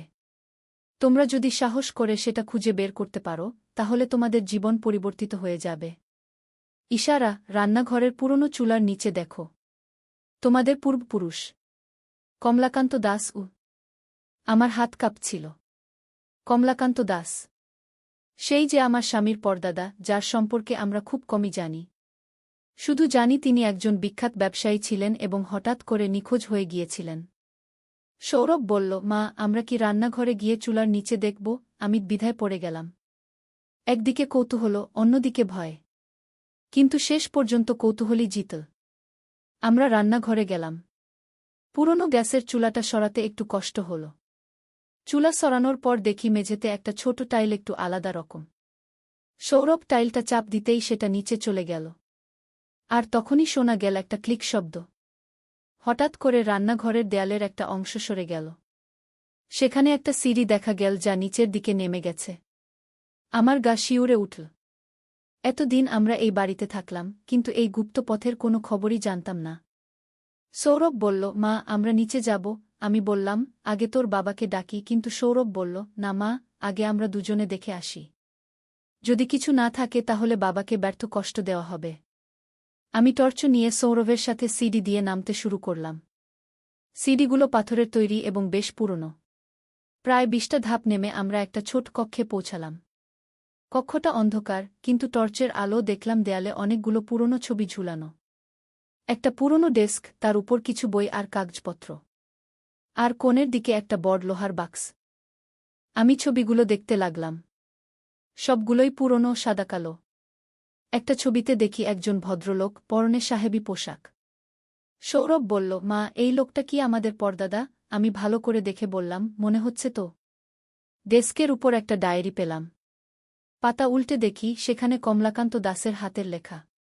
তিনি লিখেছেন, আজ 18ই আগস্ট 1947। দেশভাগ হয়ে গেছে। কিন্তু আমার একটা রহস্য আছে যা কেউ জানে না। ব্রিটিশ আমলে আমি একটা বিশেষ ব্যবসা করতাম। আমি প্রাচীন ধনসম্পদ সংগ্রহ করতাম। আর এই সব ধনসম্পদ আমি লুকিয়ে রেখেছি এই ঘরেই। কিন্তু আজ আমাকে এই শহর ছেড়ে চলে যেতে হবে। কারণ আমার পেছনে কিছু খারাপ লোক লেগেছে। তারা আমার সংগ্রহের কথা জেনে গেছে। আমি জানি না আমি আর কখনো ফিরে আসতে পারব কিনা। যদি আমার পরিবারের কেউ এই চিঠি পায়, তাহলে জেনে রাখো, এই কক্ষে যা আছে সেগুলো তোমাদের 1000 বছরের মতো সুখে রাখতে পারবে। কিন্তু সাবধান, এই ধনসম্পদের সাথে একটা অভিশাপও জড়িত। আমি আর সৌরভ দুজনেই নিঃশব্দে দাঁড়িয়ে রইলাম। এত বড় রহস্য আমাদের বাড়িতেই লুকানো ছিল। সৌরভ লোহার বাক্সের দিকে এগিয়ে গেল। বাক্সটা বেশ ভারী মনে হচ্ছিল। উপরে একটা তালা, কিন্তু তালাটা মরচে ধরে গেছে। সৌরভ জোর করে তালা ভাঙতে চেষ্টা করল। একটু পর তালা ভেঙে গেল। বাক্স খুলতেই আমার চোখ ঝলসে গেল। ভিতরে অসংখ্য সোনার গহনা, প্রাচীন মুদ্রা আর কিছু রত্নপাথর। মা, আমরা তো ধনী হয়ে গেলাম, সৌরভ চিৎকার করে বলল। কিন্তু আমার মনে পড়ল ডায়েরিতে অভিশাপের কথা। আমি বললাম, সৌরভ, আগে পুরো ডায়েরিটা পড়ি। দেখি আর কি লেখা আছে। ডায়েরির পরের পাতায় লেখা ছিল, এই সম্পদগুলো আমি বিভিন্ন প্রাচীন মন্দির থেকে সংগ্রহ করেছি। কিন্তু একটা সমস্যা হয়েছে। এগুলোর মধ্যে একটা বিশেষ মূর্তি আছে যেটা দেবী কালীর। সেই মূর্তিটা স্পর্শ করলে যে কেউ অদ্ভুত আচরণ করতে শুরু করে। আমার নিজের ছেলে সেই মূর্তি স্পর্শ করার পর থেকে খুবই অদ্ভুত ব্যবহার করছে। সে আমার স্ত্রীকে অন্য চোখে দেখতে শুরু করেছে। এমন কিছু কথা বলছে যা একজন ছেলের মুখে শোভা পায় না। আমি বুঝতে পেরেছি এই মূর্তির একটা অশুভ শক্তি আছে। যে ব্যক্তি এটা স্পর্শ করে তার মনে অস্বাভাবিক চিন্তা আসে, বিশেষ করে পারিবারিক সম্পর্কের বিষয়ে। তাই আমি এই সম্পদের সাথে একটা সতর্কতা রেখে যাচ্ছি। যে মূর্তিটা কালো পাথরের তৈরি এবং তার গলা লাল মালা, সেটা কখনো স্পর্শ করো না আগে। আমার গা ছমছম করে উঠল। আমি বাক্সের দিকে তাকালাম। সেখানে সত্যিই একটা কালো পাথরের মূর্তি ছিল, গলা লাল মালা। সৌরভ সেটার দিকে হাত বাড়াচ্ছিল। সৌরভ, থামো, আমি চিৎকার করে বললাম। এই মূর্তিটা স্পর্শ করো না। কিন্তু ইতিমধ্যে সৌরভ মূর্তিটা স্পর্শ করে ফেলেছে। সাথে সাথে তার চোখের দৃষ্টি পরিবর্তিত হয়ে গেল। সে আমার দিকে এমনভাবে তাকাল যেভাবে আগে কখনো তাকায়নি। মা, সে একটু অন্যরকম স্বরে বলল, তুমি আজকে কত সুন্দর লাগছ। আমি বুঝতে পারলাম মূর্তির প্রভাব শুরু হয়ে গেছে। আমি ঘাবড়ে গিয়ে বললাম, সৌরভ, আমরা এখনই উপরে চলো। কিন্তু সে বলল, না মা, আমি এখানেই থাকতে চাই। তোমার সাথে। আমি জোর করে তাকে উপরে নিয়ে এলাম। কিন্তু সেদিন থেকে সৌরভের আচরণ সম্পূর্ণ বদলে গেল। সে আমার দিকে অন্যরকম দৃষ্টিতে তাকাতে শুরু করল। আমার পেছনে ঘুরতে লাগল। রাতে আমার রুমের সামনে দাঁড়িয়ে থাকত। 3 দিন এভাবে কাটল। চতুর্থ দিন সৌরভ আমাকে সেই সোনার আংটি দিয়ে প্রপোজ করল। আমি হতভম্ব হয়ে গেলাম। কি করব বুঝতে পারছিলাম না। রাতে আমি তপনের সাথে সব কিছু বললাম। তপন প্রথমে বিশ্বাস করল না। পরে আমি তাকে গুপ্ত কক্ষটা দেখালাম, ডায়েরি পড়ালাম। তখন সে বুঝল ব্যাপারটা কতটা গুরুতর। তপন বলল, আমাদের কোনো পণ্ডিত বা তান্ত্রিকের কাছে যেতে হবে। এই অভিশাপ থেকে সৌরভকে মুক্ত করতে হবে। পরের দিন আমরা একজন বিখ্যাত তান্ত্রিকের কাছে গেলাম। তার নাম গিরিধারী বাবা। তিনি আমাদের কথা শুনে বললেন, এই ধরনের মূর্তি নিয়ে আমি আগেও কাজ করেছি। এগুলো প্রাচীনকালে তৈরি করা হতো বিশেষ মন্ত্র দিয়ে। এর প্রভাব থেকে মুক্তি পেতে হলে একটা বিশেষ পূজা করতে হবে। গিরিধারী বাবা আমাদের সাথে বাড়িতে এলেন। তিনি গুপ্তকক্ষে গিয়ে মূর্তিটা দেখে বললেন, হ্যাঁ, এটা সত্যিই অভিশপ্ত। কিন্তু আমি এর সমাধান করতে পারব। তিনি একটা জটিল পূজার আয়োজন করলেন। পূর্ণিমার রাতে মধ্যরাতে পূজা শুরু হল। আমরা সবাই গুপ্তকক্ষে গেলাম। গিরিধারী বাবা নানা মন্ত্র পড়তে লাগলেন। পূজার মাঝপথে হঠাৎ মূর্তিটা থেকে একটা কালো ধোঁয়া বের হতে শুরু করল। ধোঁয়াটা ঘুরতে ঘুরতে একটা ভয়ানক আকার নিল। আমি ভয়ে সৌরভকে জড়িয়ে ধরলাম। গিরিধারী বাবা আরও জোরে মন্ত্র পড়তে লাগলেন। তার হাতে একটা বিশেষ যন্ত্র ছিল। তিনি সেটা মূর্তির দিকে ধরলেন। হঠাৎ করে একটা তীব্র আলো ছড়িয়ে গেল পুরো কক্ষে। যখন আলো নিভে গেল, দেখি মূর্তিটা ভেঙে চূর্ণ হয়ে গেছে। সৌরভ হঠাৎ করে মাথা নাড়ল। তার চোখ পরিষ্কার হয়ে গেল। সে আমার দিকে তাকিয়ে বলল, মা, আমি কি করেছিলাম? আমার মনে পড়ছে আমি তোমাকে কি বলেছিলাম। আমি কেন এমন করেছিলাম? আমি তাকে জড়িয়ে ধরে বললাম, তুই কিছু করিসনি বাবা। সব ঠিক হয়ে গেছে। গিরিধারী বাবা বললেন, অভিশাপ দূর হয়ে গেছে। কিন্তু এই ধনসম্পদগুলো নিয়ে সাবধান থাকবেন। এগুলো দান করে দিন। নিজেদের কাছে রাখবেন না। আমরা তার কথা মতো সব ধনসম্পদ একটা এতিমখানায় দান করে দিলাম। শুধু কিছু পুরনো ছবি আর ডায়েরি রেখে দিলাম পারিবারিক ইতিহাসের জন্য। সেই ঘটনার পর থেকে আমাদের পরিবারে আবার শান্তি ফিরে এসেছে। সৌরভ আগের মতোই স্বাভাবিক আচরণ করে। কিন্তু এই রহস্যের সমাধান করতে গিয়ে আমরা জানতে পারলাম আমাদের পূর্বপুরুষের অনেক গোপন কাহিনী। গিরিধারী বাবা আমাদের বলেছিলেন, আপনাদের পরদাদা একজন সাধু মানুষ ছিলেন। তিনি এই ধনসম্পদগুলো চুরি করেননি। বরং তিনি বিভিন্ন মন্দির থেকে এগুলো রক্ষা করেছিলেন যাতে চোর ডাকাতরা এগুলো নিয়ে যেতে না পারে। কিন্তু সেই মূর্তিটা ছিল আসলে একটা পরীক্ষা। পরীক্ষা? আমি জিজ্ঞাসা করলাম। হ্যাঁ, তিনি বললেন, যে ব্যক্তি এই ধনসম্পদ পাবে, সে যদি মূর্তির প্রভাবে পড়ে অনৈতিক কাজ করে, তাহলে সে এই সম্পদের যোগ্য নয়। কিন্তু যদি সে অভিশাপ থেকে মুক্তি পেয়ে সঠিক পথে ফিরে আসে, তাহলে তার পরিবার আশীর্বাদ প্রাপ্ত হয়। আমি বুঝলাম আমাদের পরিবার এই পরীক্ষা উত্তীর্ণ হয়েছে। কারণ আমরা অভিশাপ দূর করে ধনসম্পদ দান করে দিয়েছি। কিন্তু সত্যের সন্ধানে একটি ইসলামিক গল্প। প্রথম অধ্যায়, সন্ধ্যার আজান। সূর্য পশ্চিম আকাশে হেলে পড়েছে। মসজিদের মিনার থেকে মধুর আজানের ধ্বনি ভেসে আসছে। একটি ছোট্ট গ্রামে নদীর পাড়ে বসে একজন যুবক গভীর চিন্তায় মগ্ন। তার মনে হাজারো প্রশ্ন ঘুরপাক খাচ্ছে। জীবনের অর্থ কি? আল্লাহর সান্নিধ্য কিভাবে পাওয়া যায়? কেন মানুষের জীবনে এত কষ্ট? যুবকটি একটি ধার্মিক পরিবারে বড় হয়েছে। তার বাবা গ্রামের ইমাম ছিলেন। ছোটবেলা থেকেই সে নামাজ কালাম শিখেছে। কোরআন তেলাওয়াত করতে পারে সুন্দর গলায়। কিন্তু তবুও মনের গভীরে একটা অতৃপ্তি থেকে যায়। মনে হয় যেন আরও কিছু জানার বাকি আছে, আরও কিছু বোঝার আছে। আজানের শেষ শব্দ মিলিয়ে গেলে যুবকটি উঠে দাঁড়ায়। মসজিদের দিকে হাঁটতে শুরু করে। পথে দেখে একজন বয়স্ক ব্যক্তি রাস্তার পাশে বসে কাঁদছেন। যুবকটি থমকে দাঁড়ায়। কাছে গিয়ে জিজ্ঞেস করে, চাচা, আপনার কি হয়েছে? কেন কাঁদছেন? বৃদ্ধ লোকটি মুখ তুলে তাকায়। তার চোখে অগ্নিস্ফুলিঙ্গ। বাবা, আমার ছেলে আজকে আমাকে ঘর থেকে বের করে দিয়েছে। বলেছে বুড়া হয়ে গেছি, এখন তার বোঝা। নিজের সন্তান আমাকে চিনতে পারল না। যুবকটির মন ভেঙে যায়। এ কেমন জামানা! সন্তান বাবাকে রাস্তায় ফেলে দেয়। সে বৃদ্ধের হাত ধরে বলে, চাচা, আপনি আমার সাথে আসুন। আজকে আমার ঘরেই থাকবেন। বৃদ্ধ অবাক হয়ে তাকায়। তুমি তো আমাকে চেন না। তবুও চেনার কি আছে? আপনি একজন মানুষ, আমিও মানুষ। আল্লাহ সবাইকে ভালোবাসেন। আর আল্লাহর সৃষ্টির সেবা করাই তো আমাদের কাজ। দ্বিতীয় অধ্যায়, রাতের ইবাদত। সেই রাতে বৃদ্ধকে নিজের ঘরে থাকার ব্যবস্থা করে দেওয়ার পর যুবকটি একা বসে থাকে। রাতের নিস্তব্ধতায় মনে হয় যেন পৃথিবীর সব শব্দ থেমে গেছে। শুধু মনের কথোপকথন চলতে থাকে। সে ভাবে, আজকে যে ঘটনাটি ঘটল, এটা কি কোনো ইশারা? আল্লাহ কি তাকে কিছু শেখাতে চাইছেন? তার মনে পড়ে হজরত রাসূল এর একটি হাদিস, যে ব্যক্তি মানুষের প্রতি দয়া করে না, আল্লাহ তার প্রতি দয়া করেন না। মাঝরাতে সে তাহাজ্জুদের নামাজে দাঁড়ায়। দীর্ঘ সিজদা আল্লাহর কাছে কান্নাকাটি করে। হে আল্লাহ, আমি তোমার পথ খুঁজছি। আমাকে সঠিক পথ দেখাও। আমার অন্তরে তোমার ভালোবাসা ঢেলে দাও। নামাজের পর বসে কোরআন তেলাওয়াত করতে থাকে।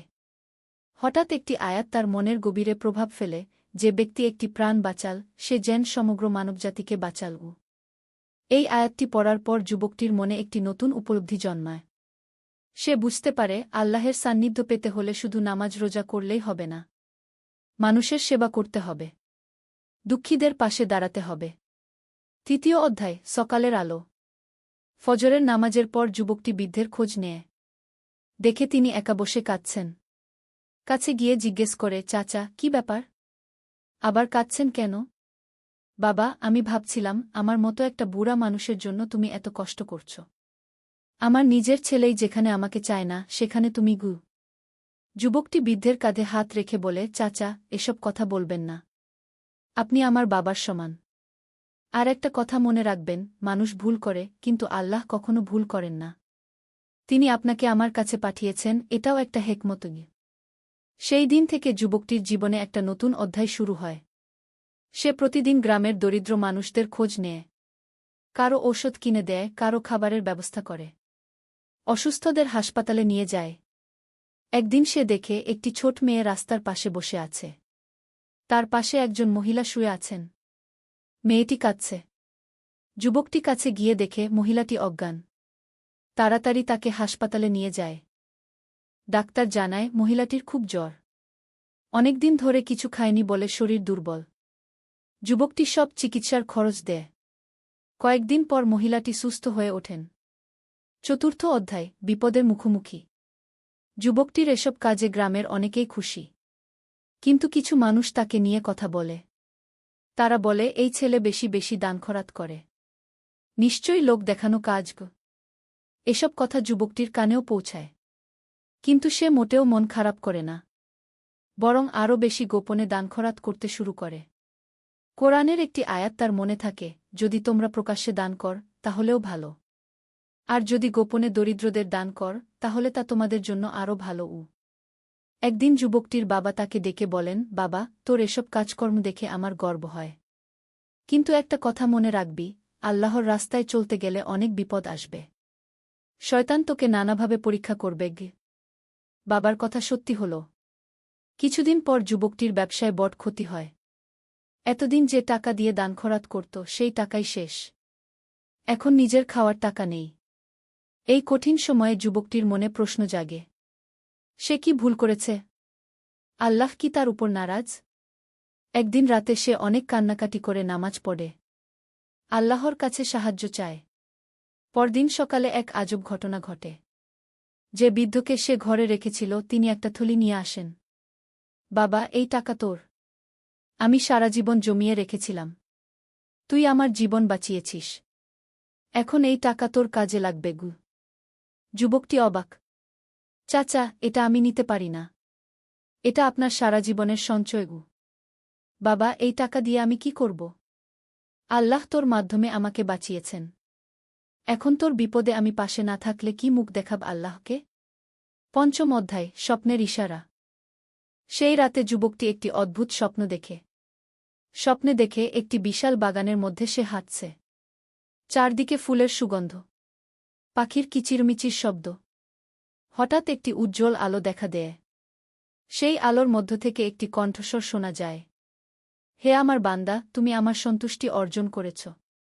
তোমার মনে যে প্রশ্ন তার উত্তর আমি দেব। কিন্তু তার আগে তোমাকে আরও কঠিন পরীক্ষার মুখোমুখি হতে হবে। আরও পরীক্ষা? আমি কি যথেষ্ট কষ্ট পাইনি? বিশ্বাস রাখ, প্রতিটি কষ্টের পেছনে হেকমত আছে। তুমি এখন যে পথে আছো এটাই সঠিক পথ। হাল ছেড়ো না। স্বপ্ন থেকে জেগে যুবকটির মনে অদ্ভুত প্রশান্তি। সে বুঝতে পারে এটা কোনো সাধারণ স্বপ্ন নয়। আল্লাহ তাকে কিছু বুঝিয়েছেন। পরদিন থেকে সে আবার তার কাজ শুরু করে। বৃদ্ধের দেওয়া টাকা দিয়ে আরও বেশি মানুষের সেবা করে। কিন্তু এবার সে আরও সতর্ক। প্রত্যেকটা কাজ করার আগে আল্লাহর কাছে দোয়া করে। একদিন সে শুনতে পায় পাশের গ্রামে বন্যা হয়েছে। অনেক ঘরবাড়ি ভেসে গেছে। মানুষ রাস্তায়। যুবকটি তার সব টাকা নিয়ে সেই গ্রামে যায়। 3 দিন ধরে বন্যার্তদের সেবা করে, খাবার বিতরণ করে, অসুস্থদের ডাক্তার দেখায়। ষষ্ঠ অধ্যায়, মহাপরীক্ষা। বন্যার্তদের সেবা করে ফিরে আসার পর যুবকটি অসুস্থ হয়ে পড়ে। 3 দিন ভেজা কাপড়ে থাকার ফলে তার ঠান্ডা লেগেছে, জ্বরও এসেছে। কিন্তু ডাক্তার দেখানোর টাকা নেই। এই অবস্থায় একদিন রাতে তার অবস্থা খারাপ হয়ে যায়। জ্বরে বুক ছাই করছে, নিঃশ্বাস নিতে কষ্ট হচ্ছে। যুবকটি ভাবে, এই বুঝি আমার শেষ সময় এসে গেল। কিন্তু সে হাল ছাড়ে না। মনে মনে আল্লাহর কাছে দোয়া করতে থাকে, হে আল্লাহ, যদি আমার মৃত্যুর সময় এসে থাকে তাহলে আমি রাজি। কিন্তু একটা কথা, আমি যা কিছু করেছি তা শুধুমাত্র তোমার সন্তুষ্টির জন্য। আমার কোনো রিয়া বা লোক দেখানোর মনোভাব থেকে থাকলে তুমি আমাকে ক্ষমা করগু। এভাবে দোয়া করতে করতে তার চোখে ঘুম এসে যায়। স্বপ্নে আবার সেই উজ্জ্বল আলো দেখে। এবার আলোর মধ্য থেকে কণ্ঠস্বর শোনা যায়, তুমি পরীক্ষায় পাস করেছ। তোমার অন্তর খাঁটি। এখন তোমার কাজ বাড়ানোর সময় এসেছে। সপ্তম অধ্যায়, নতুন শুরু। সকালে যুবকটির জ্বর কমে যায়। শরীরেও শক্তি ফিরে আসে। সে বুঝতে পারে আল্লাহ তাকে সুস্থ করেছেন। কিন্তু কেন? এর পেছনে নিশ্চয়ই কোনো উদ্দেশ্য আছে। কয়েকদিন পর একটি ঘটনা ঘটে যা তার জীবনকে সম্পূর্ণ বদলে দেয়া। গ্রামে একটি ধনী ব্যবসায়ী আসেন। তিনি যুবকটির সেবার কথা শুনেছেন। তার কাছে একটি প্রস্তাব নিয়ে আসেন, তুমি যেভাবে মানুষের সেবা কর তা দেখে আমার মন ছুঁয়ে গেছে। আমি একটি বড় দাতব্য সংস্থা খুলতে চাই। তুমি যদি এর দায়িত্ব নাও তাহলে অনেক বেশি মানুষের সেবা করতে পারবে। যুবকটি প্রথমে দ্বিধায় পড়ে, এত বড় দায়িত্ব সে নিতে পারবে কি? কিন্তু পরে সে রাজি হয়ে যায়। কারণ এটাই তো তার স্বপ্ন ছিল, আরও বেশি মানুষের সেবা করা। সংস্থা চালু হওয়ার পর যুবকটি দেখে আসলেই অনেক বেশি মানুষের উপকার হচ্ছে। গ্রামে একটি হাসপাতাল হয়েছে, একটি স্কুল হয়েছে, দরিদ্র মেয়েদের জন্য কারিগরি প্রশিক্ষণের ব্যবস্থা হয়েছে। কিন্তু এসবের মধ্যেই যুবকটি আল্লাহর কথা ভুলে যায় না। প্রতিদিন তাহাজ্জুদ পড়ে, কোরআন তেলাওয়াত করে, আল্লাহর কাছে দোয়া করে যেন তার মনে রিয়া না আসে। অষ্টম অধ্যায় নতুন চ্যালেঞ্জ। দাতব্য সংস্থা চালু হওয়ার কয়েক মাস পর যুবকটি দেখে কিছু কর্মচারী দুর্নীতি করছে। তারা দরিদ্রদের জন্য বরাদ্দ টাকা নিজেদের পকেটে ভরছে। এটা দেখে যুবকটির মন খারাপ হয়। সে ঠিক করে এসব বন্ধ করতে হবে। কঠোর হাতে দুর্নীতিবাজদের শাস্তি দিতে হবে। কিন্তু এ কাজ করতে গিয়ে তাকে অনেকের শত্রুতার সম্মুখীন হতে হয়। যারা দুর্নীতি করত তারা তার বিরুদ্ধে ষড়যন্ত্র শুরু করে। একদিন পুলিশ এসে যুবকটিকে গ্রেফতার করে। অভিযোগ, সে নাকি সংস্থার টাকা আত্মসাৎ করেছে। যুবকটি জানে এটা মিথ্যা অভিযোগ, কিন্তু প্রমাণ করার উপায় নেই। জেলে বসে যুবকটির মনে আবার সেই পুরানো প্রশ্ন জাগে। সে কি ভুল পথে? আল্লাহ কি তার উপর নারাজ? কিন্তু এবার সে হতাশ হয় না, বরং আরও বেশি নামাজ পড়ে, কোরআন তেলাওয়াত করে। জেলের অন্য কয়েদিরা তাকে দেখে অবাক হয়। এত বিপদেও সে কিভাবে এত শান্ত থাকে? যুবকটি তাদের বলে, আল্লাহর উপর ভরসা রাখলে কোনো বিপদই বড় মনে হয় না গি। নবম অধ্যায় সত্যের বিজয়। জেলে থাকার 2 মাস পর একটি অলৌকিক ঘটনা ঘটে। যে বৃদ্ধকে যুবকটি একসময় সাহায্য করেছিল, তিনি সত্যি ঘটনা জানতে পেরে আদালতে সাক্ষ্য দেন। তিনি প্রমাণ করেন যে যুবকটি নিজের টাকা খরচ করে মানুষের সেবা করত। তাকে মিথ্যা মামলায় ফাঁসানো হয়েছে। আদালত যুবকটিকে নির্দোষ বলে রায় দেয়া। তাকে মুক্তি দেওয়া হয়।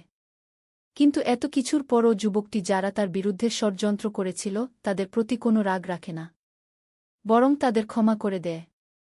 মুক্তি পাওয়ার পর যুবকটি আবার তার কাজে ফিরে যায়। কিন্তু এবার সে আরও সাবধান। সৎ লোকদের সাথে নিয়ে কাজ করে। দুর্নীতির বিরুদ্ধে কঠোর ব্যবস্থা নেয়া। কিছুদিনের মধ্যেই দাতব্য সংস্থা আগের চেয়েও ভালো কাজ করতে শুরু করে। আরও বেশি মানুষের উপকার হয়। গ্রামের চেহারাই বদলে যায়। দরিদ্রতা কমে আসে। শিক্ষার হার বাড়ে। দশম অধ্যায় জীবনের উপলব্ধি। এভাবে কয়েক বছর চলার পর যুবকটি একদিন বসে ভাবে, জীবনে তার কত পরিবর্তন হয়েছে।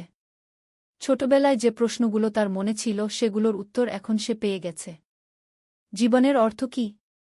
সেবা করা, মানুষের উপকার করা, আল্লাহর সৃষ্টির প্রতি ভালোবাসা দেখানো। আল্লাহর সান্নিধ্য কিভাবে পাওয়া যায়? শুধু নামাজ কালাম নয়, মানুষের কাজেও আসতে হয়। দুঃখীদের দুঃখ দূর করতে হয়। কেন মানুষের জীবনে কষ্ট আসে? এটা পরীক্ষা। আল্লাহ দেখেন কে তার বিপদে ধৈর্য ধরে, কে তাকে ভুলে যায় না। যুবকটি এখন আর আগের মতো নয়। তার চুলে পাক ধরেছে, চেহারায় অভিজ্ঞতার ছাপ, কিন্তু মনটা আগের মতোই পবিত্র, আল্লাহর প্রতি ভালোবাসায় ভরা। সে এখন গ্রামের মানুষের কাছে একটি আদর্শ। ছোট ছেলেমেয়েরা তাকে দেখে অনুপ্রেরণা পায়। বয়স্করা তার কাছে পরামর্শ নিতে আসে। একাদশ অধ্যায় নতুন প্রজন্মের দায়িত্ব। একদিন যুবকটি, এখন আর যুবক নয় মধ্যবয়স্ক, দেখে গ্রামের কয়েকটি তরুণ তার কাছে এসেছে। তারা বলে, চাচা, আমরাও আপনার মতো মানুষের সেবা করতে চাই। কিন্তু কোথা থেকে শুরু করব?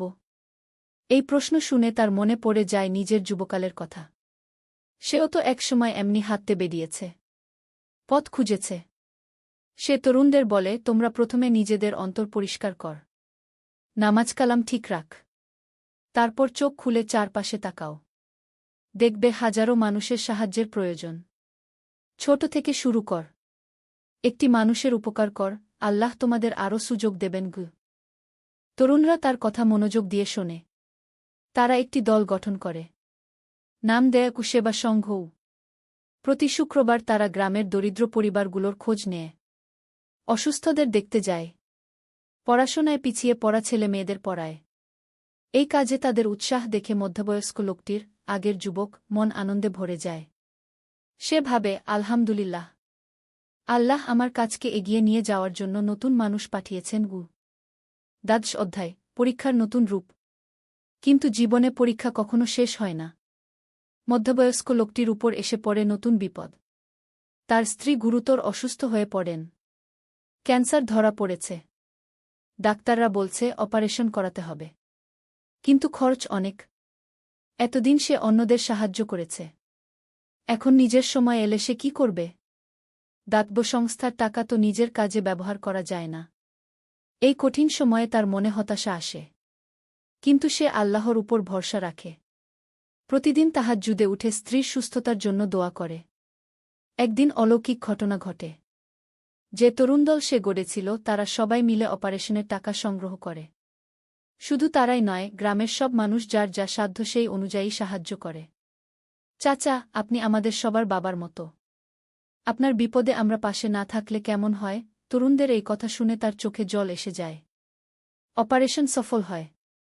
স্ত্রী সুস্থ হয়ে ওঠেন। এই ঘটনার পর লোকটি আরও গভীরভাবে উপলব্ধি করে, দেওয়াতেই পাওয়া। সে যা দিয়েছিল, আল্লাহ তার চেয়েও বেশি ফিরিয়ে দিয়েছেন। ত্রয়োদশ অধ্যায়, জ্ঞানের সন্ধান। স্ত্রী সুস্থ হওয়ার পর লোকটি ভাবে তাকে আরও জ্ঞান অর্জন করতে হবে। শুধু সেবা করলেই হবে না, মানুষকে সঠিক পথও দেখাতে হবে। সে দিনই ইলম অর্জনের জন্য শহরের একটি মাদ্রাসায় ভর্তি হয়।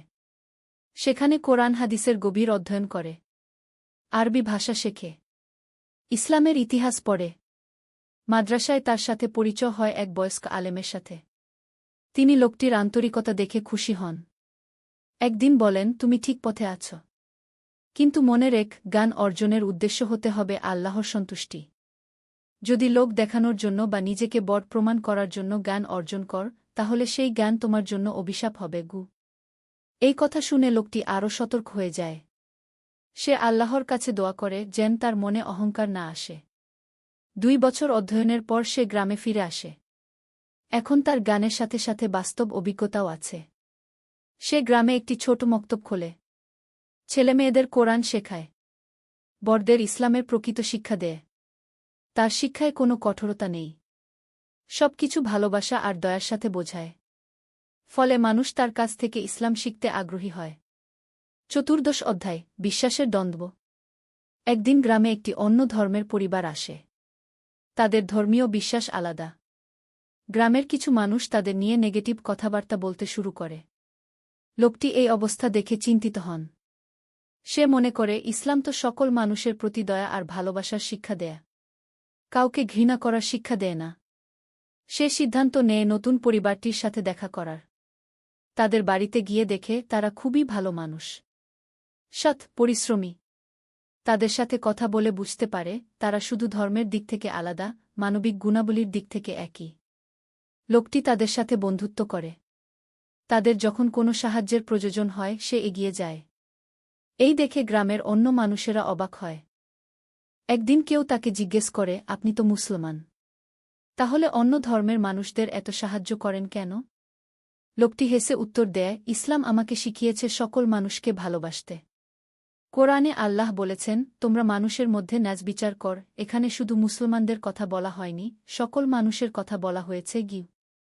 তার এই আচরণ দেখে গ্রামের মানুষেরা ইসলামের প্রকৃত সৌন্দর্য উপলব্ধি করে। তারা বুঝতে পারে সত্যিকারের ধার্মিক মানুষ কেমন হয়। পঞ্চদশ অধ্যায়, প্রজ্ঞার ফসল। বছরের পর বছর এভাবে কাটানোর পর লোকটি এখন একজন জ্ঞানী ব্যক্তিতে পরিণত হয়েছেন। তার চুল পেকে গেছে। চেহারায় প্রজ্ঞার ছাপ। কিন্তু মনটা এখনও তরুণের মতো উৎসাহী। গ্রামের মানুষ যে কোনো সমস্যায় তার কাছে আসে। সে ধৈর্য ধরে সবার কথা শোনে। কোরআন হাদিসের আলোকে সমাধান দেয়। কিন্তু কখনো কাউকে জোর করে কিছু মানতে বলে না। তার একটি নিয়ম আছে। প্রতিদিন সকালে উঠে তাহাজ্জুদ পড়ার পর একটু বসে আত্মপর্যালোচনা করেন। নিজের কাজকর্ম নিয়ে চিন্তা করেন। কোথাও কোনো ভুল হয়েছে কি না দেখেন। একদিন এই আত্মপর্যালোচনার সময় তার মনে পড়ে যায় যুবকালের সেই প্রশ্নগুলোর কথা। আজ তিনি স্পষ্ট দেখতে পাচ্ছেন, জীবনের সব প্রশ্নের উত্তর একটাই, আল্লাহর সন্তুষ্টি অর্জন। আর আল্লাহর সন্তুষ্টি অর্জনের পথও একটাই, তার সৃষ্টির সেবা করা, নিজেকে পবিত্র রাখা, সৎ থাকা, মানুষের কল্যাণে কাজ করা। ষোড়শ অধ্যায়, উত্তরাধিকার। তিনি এখন ভাবেন তার পরে কি হবে। তার কাজগুলোকে এগিয়ে নিয়ে যাবে। এই চিন্তা করে তিনি যুব সমাজের উপর আরও বেশি নজর দেন। যে তরুণদল তিনি গড়েছিলেন তারা এখন পরিণত হয়েছে। তাদের কেউ ডাক্তার হয়েছে, কেউ ইঞ্জিনিয়ার, কেউ শিক্ষক।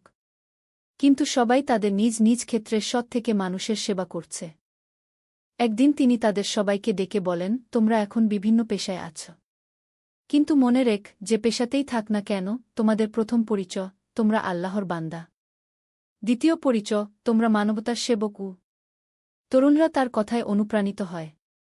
তারা প্রতিজ্ঞা করে তারা যে যেখানেই থাকুক না কেন মানুষের কল্যাণে কাজ করে যাবে। ডাক্তার হওয়া ছেলেটি বলে, চাচা, আমি দরিদ্রদের বিনা পয়সায় চিকিৎসা করব। ইঞ্জিনিয়ার হওয়া ছেলেটি বলে, আমি গ্রামাঞ্চলে রাস্তাঘাট, স্কুল কলেজ তৈরি করব। শিক্ষক হওয়া মেয়েটি বলে, আমি দরিদ্র পরিবারের মেয়েদের বিনা পয়সায় পড়াব। এসব শুনে বৃদ্ধের মন আনন্দে ভরে যায়। তিনি বুঝতে পারেন তার জীবনের কাজ সফল হয়েছে। তিনি একদল সৎ, দেশপ্রেমিক তরুণ তৈরি করতে পেরেছেন। সপ্তদশ অধ্যায়, জীবনের সন্ধ্যা। বৃদ্ধ হয়ে যাওয়ার পর তিনি সক্রিয় কাজকর্ম কমিয়ে দেন।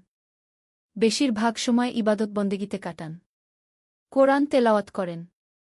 হাদিস অধ্যয়ন করেন। তরুণদের পরামর্শ দেন। তার স্ত্রী তাকে একদিন বলেন, আপনি সারা জীবন অন্যদের সেবা করেছেন। এখন একটু নিজের জন্য সময় দিন গো। তিনি হেসে উত্তর দেন, জীবনের এই বয়সে এসে আমি বুঝেছি, অন্যদের সেবা করাটাই নিজের সবচেয়ে বড় সেবা।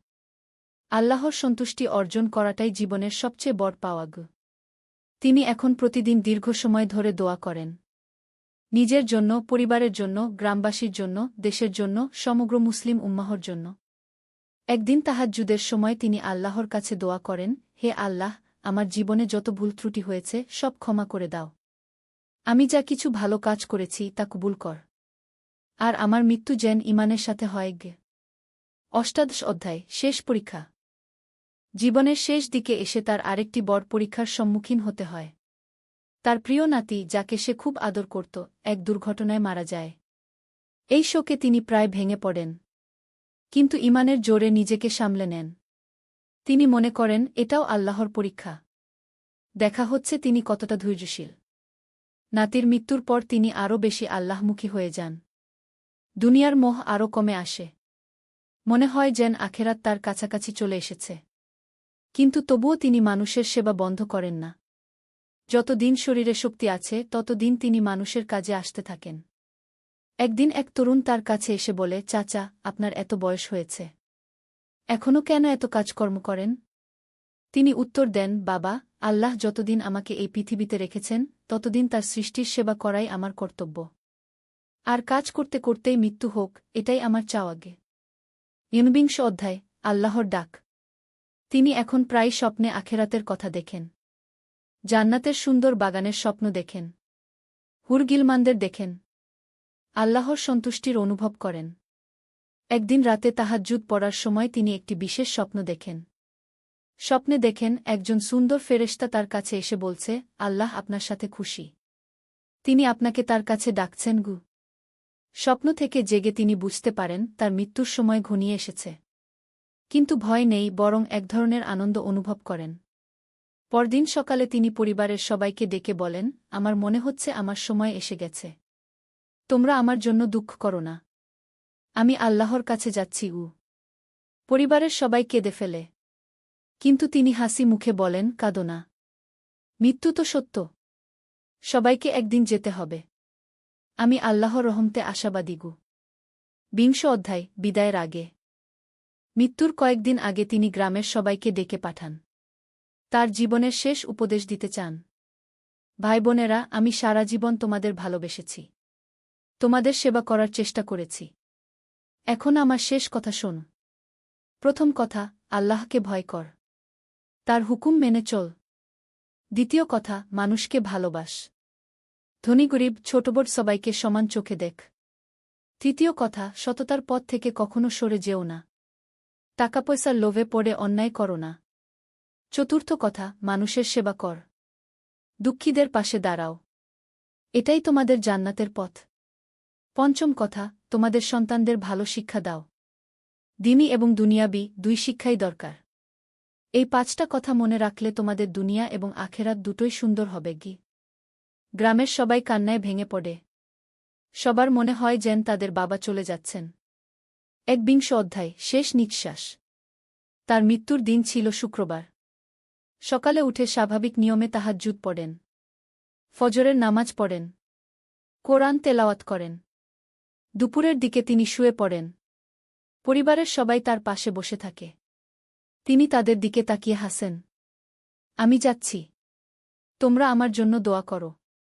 আর মনে রেখ, মৃত্যু মানে শেষ নয়। এটা আরেক জীবনের শুরু। এই কথা বলে তিনি চোখ বন্ধ করেন। ঠোঁটে কালেমা লা ইলাহা ইল্লাল্লাহু মুহাম্মাদুর রাসূলুল্লাহ কু এই কালেমার সাথেই তার শেষ নিঃশ্বাস। তার মুখে একটি অদ্ভুত প্রশান্তি। মনে হচ্ছে তিনি ঘুমিয়ে আছেন। কোনো কষ্টের চিহ্ন নেই। ২২তম অধ্যায়, চিরবিদায়। তার মৃত্যুর খবর চারদিকে ছড়িয়ে পড়ে। গ্রামের মানুষ তো বটেই, পাশের গ্রাম থেকেও মানুষ এসে জড়ো হয়। সবার চোখে পানি। জানাজার নামাজে হাজার হাজার মানুষ অংশ নেয়। এত মানুষ যে মসজিদে ধরে না, রাস্তায় দাঁড়িয়ে নামাজ পড়তে হয়। জানাজার নামাজে ইমাম সাহেব বলেন, এই মানুষটি আমাদের জন্য একটি আদর্শ রেখে গেছেন। তিনি দেখিয়ে গেছেন কিভাবে আল্লাহর সন্তুষ্টি অর্জন করতে হয়। কবরে দাফনের সময় একদিন আলী সাহেব সোহেলের অফিসে এলেন। সোহেল তাকে দেখে অবাক হয়ে গেল। স্যার, আপনি এখানে? হ্যাঁ সোহেল, তোমার অফিস একবার দেখতে চাইলাম। খুব সুন্দর হয়েছে গু। আলী সাহেব পুরো অফিস ঘুরে দেখলেন। কর্মচারীদের সাথে কথা বললেন। তারপর সোহেলের রুমে এসে বসলেন। সোহেল, তুমি অনেক দূর এসেছ। মনে আছে ৭ বছর আগে তুমি যখন আমার অফিসে প্রথম এসেছিলে চা বানানোর কাজ করতে? হ্যাঁ স্যার, সব মনে আছে ইউ। আমি গর্বিত যে আমি তোমাকে একটা সুযোগ দিয়েছিলাম, আর তুমি সেই সুযোগকে কাজে লাগিয়েছ। জানো সফলতার মূল সূত্র কি? কি স্যার? কঠোর পরিশ্রম, সততা আর হাল না ছাড়া। তোমার মধ্যে এই ৩টা গুণই আছে গু। সোহেল চোখে জল নিয়ে বলল, আপনি না থাকলে আজ আমি এখানে পৌঁছাতে পারতাম না স্যার। না সোহেল, আমি শুধু একটা দরজা খুলে দিয়েছিলাম। ভেতরে ঢুকে পথ তৈরি করেছ তুমি নিজে গু। আলী সাহেব চলে যাওয়ার আগে বললেন, আমার একটা বড় প্রজেক্ট আছে। একটা 20 ফ্লোর বিজনেস টাওয়ার। আমি চাই তুমি এই প্রজেক্টে আমার সাথে পার্টনার হও। ৫০-৫০। রাজি? সোহেল অবাক হয়ে গেল। এত বড় প্রজেক্ট? স্যার, আমার কি যথেষ্ট সামর্থ্য আছে? আছে। আমি বিশ্বাস করি সোহেল রাজি হয়ে গেল। এটা তার জীবনের সবচেয়ে বড় প্রজেক্ট হবে। ৫০ অধ্যায়, বড় চ্যালেঞ্জ। 20 ফ্লোর বিজনেস টাওয়ারের কাজ শুরু হল। এটা সোহেলের জীবনের সবচেয়ে বড় চ্যালেঞ্জ। প্রজেক্টের বাজেট প্রায় ১০ করোড় টাকা। সোহেলকে ৫ করোড় টাকা ইনভেস্ট করতে হবে। সোহেল তার সব সঞ্চয়ে, ব্যাংক লোন আর কিছু ইনভেস্টর থেকে টাকা জোগাড় করল। এটা একটা বিশাল ঝুঁকি। যদি প্রজেক্ট ব্যর্থ হয়, সব শেষ। মিনা চিন্তিত ছিল। সোহেল, এত বড় ঝুঁকি নেওয়া ঠিক হবে? মিনা, জীবনে বড় কিছু করতে হলে ঝুঁকি নিতে হয়। আমি এই সুযোগ হাতছাড়া করতে চাই না গিয়ে। কিন্তু যদি কিছু ভুল হয়? ভুল হবে না। আমি আলী সাহেবের সাথে আছি। উনি আমাকে গাইড করবেন। প্রজেক্ট শুরু হল। প্রথম ৬ মাস সব ভালোই চলছিল। কাজ সময়মতো হচ্ছে, বাজেট ঠিক আছে। কিন্তু ৭ মাসের মাথায় একটা বড় সমস্যা দেখা দিল। একজন প্রধান ইনভেস্টর হঠাৎ তার টাকা ফেরত চাইলেন। তিনি অন্য একটা জরুরি কাজে টাকা লাগবে বলে জানালেন। ১ করোড় টাকা ফেরত দিতে হবে। সোহেল বিপদে পড়ে গেল। ১ করোড় টাকা এখন কোথায় পাবে? প্রজেক্টের সব টাকা ঢেলে দিয়েছে। সে আলী সাহেবের সাথে কথা বলল। আলী সাহেব বললেন, চিন্তা করো না, আমি ব্যবস্থা করছি। কিন্তু আলী সাহেবও বড় একটা প্রজেক্টে আটকে আছেন। তার হাতে লিকুইড ক্যাশ নেই। সোহেল অন্য ব্যাংক থেকে লোন নেওয়ার চেষ্টা করল। কিন্তু ব্যাংক বলল, ইতিমধ্যে তার অনেক লোন আছে, নতুন লোন দিতে পারবে না। সোহেল রাতে ঘুমাতে পারছিল না। খাওয়া দাওয়া বন্ধ করে দিয়েছিল। মিনা তাকে দেখে খুব চিন্তিত হয়ে গেল। সোহেল, প্লিজ নিজেকে এভাবে শেষ করে ফেলো না। কোনো একটা রাস্তা বের হবেই কি। কিন্তু সোহেল কোনো রাস্তা দেখতে পাচ্ছিল না। ইনভেস্টর ১৫ দিন সময় দিয়েছে। ১৫ দিনের মধ্যে টাকা ফেরত না দিলে তিনি আইনি ব্যবস্থা নেবেন। ১০ দিন কেটে গেল। সোহেল কোনো সমাধান খুঁজে পেল না। সে প্রায় হাল ছেড়ে দিয়েছিল। ১১ দিনের দিন একটা অপ্রত্যাশিত ঘটনা ঘটল। জাহিদ ভাই, সোহেলের পুরনো সহকর্মী, তার অফিসে এলেন। জাহিদ ভাই এখন একটা রিয়েল এস্টেট কোম্পানিতে সিনিয়র ম্যানেজার।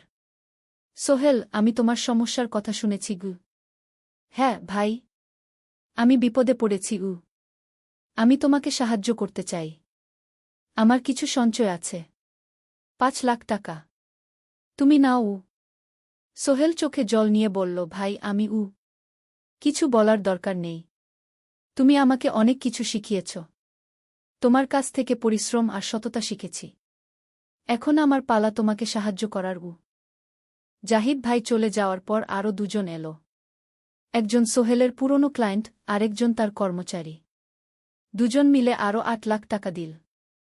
করিম মামা 20 লাখ টাকা ব্যবস্থা করলেন। তার কিছু বন্ধুদের কাছ থেকে ধার করে। মিনা তার সব গয়না বিক্রি করে 10 লাখ টাকা দিল। সবাই মিলে প্রায় 45 লাখ টাকা জোগাড় হল। বাকি 65 লাখ টাকা সোহেল তার অফিসের সব অ্যাসেট বিক্রি করে আর একটা প্রাইভেট ফিন্যান্স কোম্পানি থেকে উচ্চ সুদে লোন নিয়ে ব্যবস্থা করল। ঠিক 14 দিনের দিন সোহেল ইনভেস্টরকে 1 করোড় টাকা ফেরত দিল। ইনভেস্টর টাকা নিয়ে চলে গেলেন। সোহেল তার অফিসে ফিরে এসে চেয়ারে বসে কাঁদল। এত চাপ, এত টেনশন, সব যেন একসাথে বের হয়ে এলো। মিনা এসে তাকে জড়িয়ে ধরল। আমরা পেরেছি সোহেল। আমরা পেরেছি। 16 অধ্যায় পুনরুদ্ধার। এই ঘটনার পর সোহেল আরও সাবধান হয়ে গেল। সে বুঝল ব্যবসায় শুধু সাহস নয়, বুদ্ধিও লাগে। ঝুঁকি নিতে হয়, কিন্তু হিসাব করে। প্রজেক্ট চলতে থাকল। এবার সোহেল আরও সতর্কতার সাথে সবকিছু পরিচালনা করল।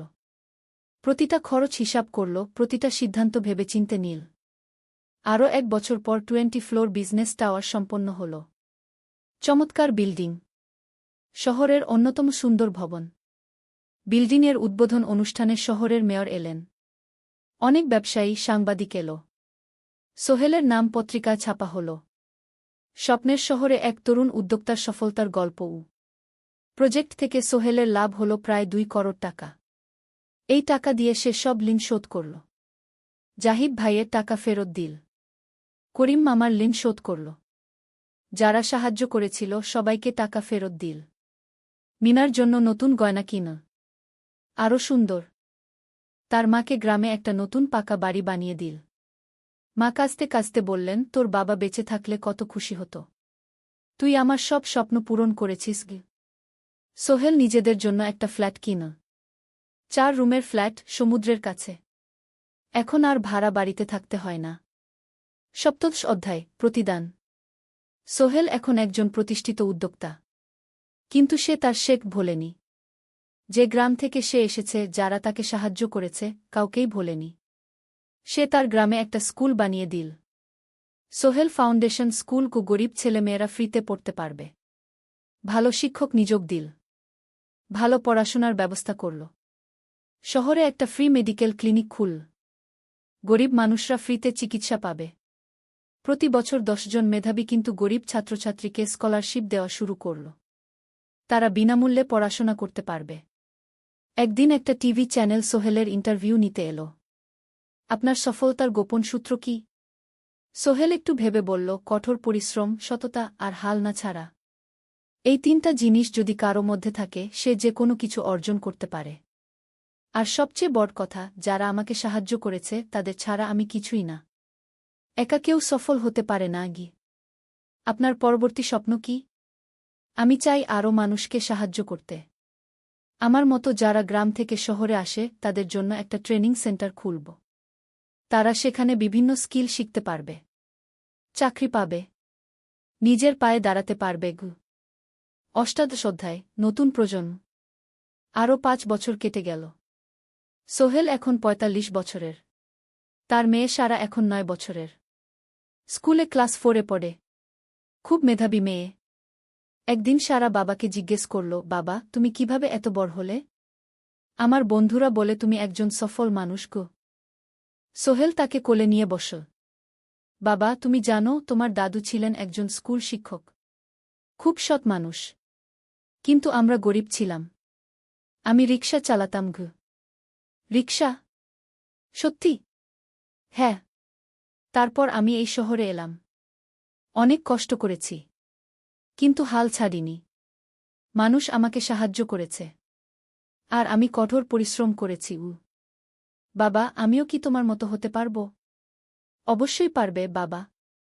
তবে মনে রেখো, সফলতা মানে শুধু টাকা পয়সা না। সফলতা মানে ভালো মানুষ হওয়া, অন্যদের সাহায্য করা, সৎ থাকা। সারা মাথা নাড়ল। আমি ভালো মানুষ হব বাবাবু। সোহেল তার মেয়েকে জড়িয়ে ধরল। মনে মনে ভাবল তার জীবনের সব কষ্ট সার্থক হয়েছে। মিনা রান্নাঘর থেকে ডাকল, খাবার তৈরি। এসো উ। সোহেল সারাকে নিয়ে ডাইনিং টেবিলে গেল। ঋতু এসেছে। সে এখন বিয়ে করেছে, তার একটা ছেলে হয়েছে। সোহেলের মা মাঝে মাঝে চট্টগ্রামে বেড়াতে আসেন। আজও এসেছেন। সবাই মিলে খেতে বসল। হাসিগল্পে ভরা পরিবার। সোহেল তাকাল তার মায়ের দিকে, মিনার দিকে, সারার দিকে, ঋতুর দিকে। মনে হল জীবনে আর কি চাই। খাওয়া শেষে সবাই বসে রইল। গল্প করছিল। হঠাৎ সোহেলের ফোন বাজল। অফিস থেকে। একটা জরুরি বিষয়। সোহেল ফোন রেখে দিয়ে মিনাকে বলল, একটা নতুন প্রজেক্টের প্রস্তাব এসেছে। একটা এতিমখানা বানানোর কাজ। সরকারি প্রজেক্ট উ। তুমি নেবে? অবশ্যই। এটা আমার স্বপ্নের প্রজেক্ট। যেসব বাচ্চাদের বাবা মা নেই তাদের জন্য একটা সুন্দর জায়গা উ। মিনা হাসল। তুমি কখনো বদলাও না। এখনো অন্যদের কথা ভাবো গু। এটাই তো জীবন মিনা। শুধু নিজের জন্য বাঁচলে কি হবে? ঊনবিংশ অধ্যায়, উত্তরাধিকার। 10 বছর আরও কেটে গেল। সোহেল এখন 55 বছরের। তার চুলে পাক ধরেছে। কিন্তু শক্তি এখনও আগের মতোই। সারা এখন 19 বছরের। সে বিশ্ববিদ্যালয়ে ইঞ্জিনিয়ারিং পড়ছে। সে চায় বাবার মতো কনস্ট্রাকশন ইন্ডাস্ট্রিতে কাজ করতে। একদিন সারা বাবাকে বলল, বাবা, আমি তোমার কোম্পানিতে কাজ করতে চাই উ। এখনও তো তোর পড়াশোনা বাকি উ। জানি। কিন্তু আমি এখন থেকেই শিখতে চাই। ছুটির দিনে তোমার সাথে সাইটে যেতে চাই। দেখতে চাই কিভাবে কাজ হয়। সোহেল খুশি হয়ে গেল। তার মেয়ে তার পথ অনুসরণ করতে চায়। ঠিক আছে। কিন্তু শর্ত হল তোকে সবকিছু নিজ থেকে শিখতে হবে। কোনো স্পেশাল ট্রিটমেন্ট পাবি না গে। আমি তো তাই চাই বাবাগু। সারা তার বাবার সাথে কাজ শিখতে শুরু করল। সে দেখল কিভাবে শ্রমিকরা কাজ করে, কিভাবে ম্যাটেরিয়াল বাছাই করতে হয়, কিভাবে একটা প্রজেক্ট ম্যানেজ করতে হয়। সোহেল তাকে কোনো সহজ পথ দিল না। সারাকেও সবার মতো কষ্ট করতে হল। সাইটে রোদে দাঁড়িয়ে থাকতে হল। শ্রমিকদের সাথে কথা বলতে হল। কিন্তু সারা হাল ছাড়ল না। সে তার বাবার মেয়ে। পরিশ্রম করতে জানে। 3 বছর পর সারা গ্রাজুয়েট হল। সে সোহেলের কোম্পানিতে জুনিয়র প্রজেক্ট ম্যানেজার হিসেবে যোগ দিল। সোহেল ধীরে ধীরে সারাকে বড় দায়িত্ব দিতে শুরু করল। সারা তার বাবার মতোই সৎ, পরিশ্রমী। 20 অধ্যায়, সমাপ্তি নয়, নতুন শুরু। আরও 5 বছর পর। সোহেল এখন 60 বছরের। সে সিদ্ধান্ত নিল, এবার অবসর নেওয়ার সময় এসেছে। কোম্পানির দায়িত্ব সারাকে দেবে। একটা অনুষ্ঠান করা হল। সোহেল আনুষ্ঠানিকভাবে কোম্পানির চেয়ারম্যান পদ থেকে অবসর নিল। সারা হল নতুন ম্যানেজিং ডিরেক্টর। সোহেল তার বক্তব্যে বলল, আমি যখন এই শহরে এসেছিলাম আমার পকেটে ছিল মাত্র 5,000 টাকা। একটা ছোট্ট ব্যাগ। আর অনেক স্বপ্ন। আজ 40 বছর পর আমি পেছনে ফিরে তাকাই, দেখি একটা দীর্ঘ পথ। সেই পথে অনেক কষ্ট ছিল, অনেক বাধা ছিল। কিন্তু ছিল অনেক ভালোবাসাও। অনেক মানুষের সাহায্যও। আমি বিশ্বাস করি সফলতা একা আসে না। এটা আসে অনেক মানুষের সমর্থন, ভালোবাসা আর বিশ্বাস নিয়ে। আমি যা কিছু অর্জন করেছি তা আমার একার না। এটা আমার পরিবারের, আমার কর্মচারীদের, আমার বন্ধুদের, সবার উ। আজ আমি আমার মেয়ে সারার হাতে এই দায়িত্ব তুলে দিচ্ছি। আমি জানি সে আমার চেয়ে ভালো করবে। কারণ সে শিখেছে আমার ভুল থেকে, আমার অভিজ্ঞতা থেকে গিয়ে। অনুষ্ঠান শেষ হল। সবাই চলে গেল। সোহেল আর মিনা অফিসে একা দাঁড়িয়ে রইল। মিনা, মনে আছে আমরা প্রথম কখন দেখা হয়েছিলাম? হ্যাঁ। তোমার সেই ছোট্ট মুদি দোকানে। তুমি বিস্কুট কিনতে এসেছিলে গি। কে ভেবেছিল সেই দিন থেকে আমাদের এই পর্যস্বপ্নের শহর। প্রথম অধ্যায়, যাত্রা শুরু। সকাল 7টা বেজে গেছে। ঢাকার কমলাপুর রেলস্টেশনে মানুষের ভিড়। চারদিকে চা বিস্কুট বিক্রেতাদের চিৎকার, ট্রেনের হর্ন আর যাত্রীদের কোলাহল। এই বিশাল ভিড়ের মধ্যে একটা ছোট্ট ব্যাগ হাতে দাঁড়িয়ে আছে সোহেল। বয়স মাত্র 22। গায়ের রং শ্যামলা, চোখে স্বপ্নের ঝিলিক। ভাইজা, চট্টগ্রামের টিকিট আছে? সোহেল টিকিট কাউন্টারের সামনে দাঁড়িয়ে জিজ্ঞেস করল। আছে ৩০ টাকা। কাউন্টারের লোকটা উত্তর দিল। সোহেল তার পকেট থেকে টাকা বের করল। মোট ৫,০০০ টাকা। এই টাকা সে জমিয়েছে গত ৩ বছরে রিকশা চালিয়ে। তার স্বপ্ন ছিল চট্টগ্রাম গিয়ে একটা ভালো চাকরি পাওয়া। গ্রামে আর থাকতে চায় না সে। বাবা মারা গেছেন ১০ বছর আগে। মা আর ছোট বোন ঋতুকে নিয়ে সংসার চালাচ্ছিল রিকশা চালিয়ে। কিন্তু এভাবে তো আর সারা জীবন চলবে না। টিকিট কেটে সোহেল প্ল্যাটফর্মে এল। ট্রেন ছাড়বে আর মাত্র ১৫ মিনিট পরে। সে একটা বেঞ্চে বসে পড়ল। ব্যাগটা বুকের কাছে চেপে ধরল। এই ব্যাগে আছে তার সব সম্পদ, কিছু কাপড়, একটা ছোট্ট ফটো ফ্রেমে বাবা মায়ের ছবি, আর কিছু টাকা। কোথায় যাচ্ছেন? পাশে বসা একজন বয়স্ক মানুষ জিজ্ঞেস করলেন। চট্টগ্রাম কাকা। চাকরি খুঁজতে যাচ্ছি কে? সোহেল বিনয়ের সাথে উত্তর দিল। ভালো। তবে শহরে সাবধানে থাকবেন। শহর মানে অনেক সুযোগ, কিন্তু অনেক ফাঁদও আছে। বয়স্ক লোকটা বললেন। সোহেল মাথা নাড়ল। সে জানে শহরের জীবন সহজ না। কিন্তু তার কোনো বিকল্প নেই। গ্রামে রিকশা চালিয়ে মাসে ৩,৫০০ টাকা আয় হতো। তার মধ্যে সংসার চালাতে হতো, বোনের স্কুলের খরচ দিতে হতো, মায়ের ওষুধের খরচ দিতে হতো। কিছুই বাঁচত না। আর এই জীবন থেকে বেরোনোর একটাই পথ, শহরে গিয়ে ভালো কাজ খুঁজে নেওয়া। সোহেল মনে মনে ভাবল তার বাবার কথা। বাবা ছিলেন একজন স্কুল শিক্ষক। খুব সৎ মানুষ ছিলেন। সবসময় বলতেন, সোহেল, তুই লেখাপড়া শিখে বড় মানুষ হবি। আমাদের পরিবারে আর কেউ বড় চাকরি করেনি। তুই করবি। কিন্তু বাবা যখন মারা গেলেন তখন সোহেল মাত্র এসএসসি পরীক্ষা দিয়েছে। ফলাফল ভালো হয়েছিল, জিপিএ অর্ধচতু। কিন্তু বাবার মৃত্যুর পর আর পড়া হল না। পরিবারের দায়িত্ব নিতে হল। ট্রেন ছাড়ল। সোহেল জানালার পাশে বসে বাইরে তাকাল। ধানক্ষেত, নদী, ছোট ছোট গ্রাম, সব পেছনে ফেলে ট্রেন এগিয়ে চল। সোহেলের মনে হল সে যেন তার পুরনো জীবনটাকেও পেছনে ফেলে আসছে। ট্রেনে একজন হকার এসে চা বিক্রি করছিল। সোহেল একটা চা কিনল। ১০ টাকা। চা খেতে খেতে সে ভাবছিল, চট্টগ্রাম পৌঁছে কি হবে? করিম মামা তাকে সাহায্য করবেন তো? চাকরি পাওয়া যাবে তো? করিম মামা আসলে সোহেলের খুব দূর সম্পর্কের মামা। সোহেলের দাদির বোনের ছেলে। অনেক বছর আগে গ্রাম ছেড়ে চট্টগ্রামে চলে গিয়েছিলেন। সেখানে একটা কনস্ট্রাকশন কোম্পানিতে কাজ করেন। বছরে একবার দুবার গ্রামে আসতেন। গত বছর যখন এসেছিলেন তখন সোহেলের মাকে বলেছিলেন, সোহেলকে চট্টগ্রাম পাঠান। আমি একটা কাজের ব্যবস্থা করে দেব। সেই কথাতেই ভরসা করে সোহেল আজ এই যাত্রা। দ্বিতীয় অধ্যায়, নতুন শহর। চট্টগ্রাম পৌঁছাতে প্রায় ৬ ঘণ্টা লেগে গেল। দুপুর ১টা বাজে। সোহেল স্টেশন থেকে বের হয়ে শহরের রাস্তায় দাঁড়াল। কি বিশাল শহর! এত গাড়ি, এত মানুষ। চারদিকে উঁচু উঁচু বিল্ডিং, দোকানপাট, মানুষের ভিড়।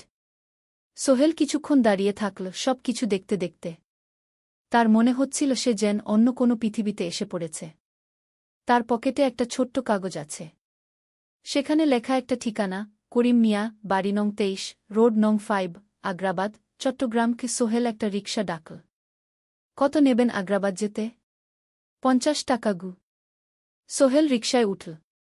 রাস্তার দুধারে দোকান, মার্কেট, অফিস, সব কিছু দেখতে দেখতে সে অবাক হয়ে গেল। এত বড় শহর, এত কিছু! গ্রামের সেই ছোট্ট বাজারের সাথে কোনো তুলনাই হয় না। প্রায় আধা ঘণ্টা পর রিকশা একটা পুরনো বাড়ির সামনে থামল। ৩ তলা বাড়ি, কিন্তু রং উঠে গেছে। সিঁড়ি দিয়ে উঠে ৩য় তলায় করিম মামার ফ্ল্যাটে নক করল। দরজা খুলল এক মধ্যবয়সী মহিলা। কে? আসসালামু আলাইকুম আপা। আমি সোহেল। নোয়াখালীর গ্রাম থেকে এসেছি। করিম মামা বাড়িতে আছেন? মহিলা তাকে মাথা থেকে পা পর্যন্ত দেখল। করিম তো অফিসে গেছে। তুমি কে? কোথা থেকে এসেছ? সোহেল সব খুলে বলল। মহিলা তাকে ভেতরে ঢুকতে দিল। বসো। করিম সন্ধ্যায় ফিরবে গু। ফ্ল্যাটটা ছোট। ২টো রুম, একটা ছোট্ট রান্নাঘর, আর একটা বাথরুম। কিন্তু সোহেলের কাছে খুব সুন্দর লাগল। গ্রামের সেই টিনের ঘরের চেয়ে তো অনেক ভালো। মহিলা তার নাম জানাল, সালমা। করিম মামার স্ত্রী। তাদের ২টো ছেলে, একজন ক্লাস 8-এ পড়ে, আরেকজন ক্লাস 5-এ। খেয়েছ? সালমা আপা জিজ্ঞেস করল। না আপাগু। অপেক্ষা করো। ভাত আছে, মাছ আছে। খাও। সোহেল প্রথমে রাজি হতে চাইল না, কিন্তু খুব খিদে পেয়েছিল। সকাল থেকে শুধু একটা চা আর বিস্কুট খেয়েছে। খাওয়া দাওয়ার পর সোহেল বসে রইল।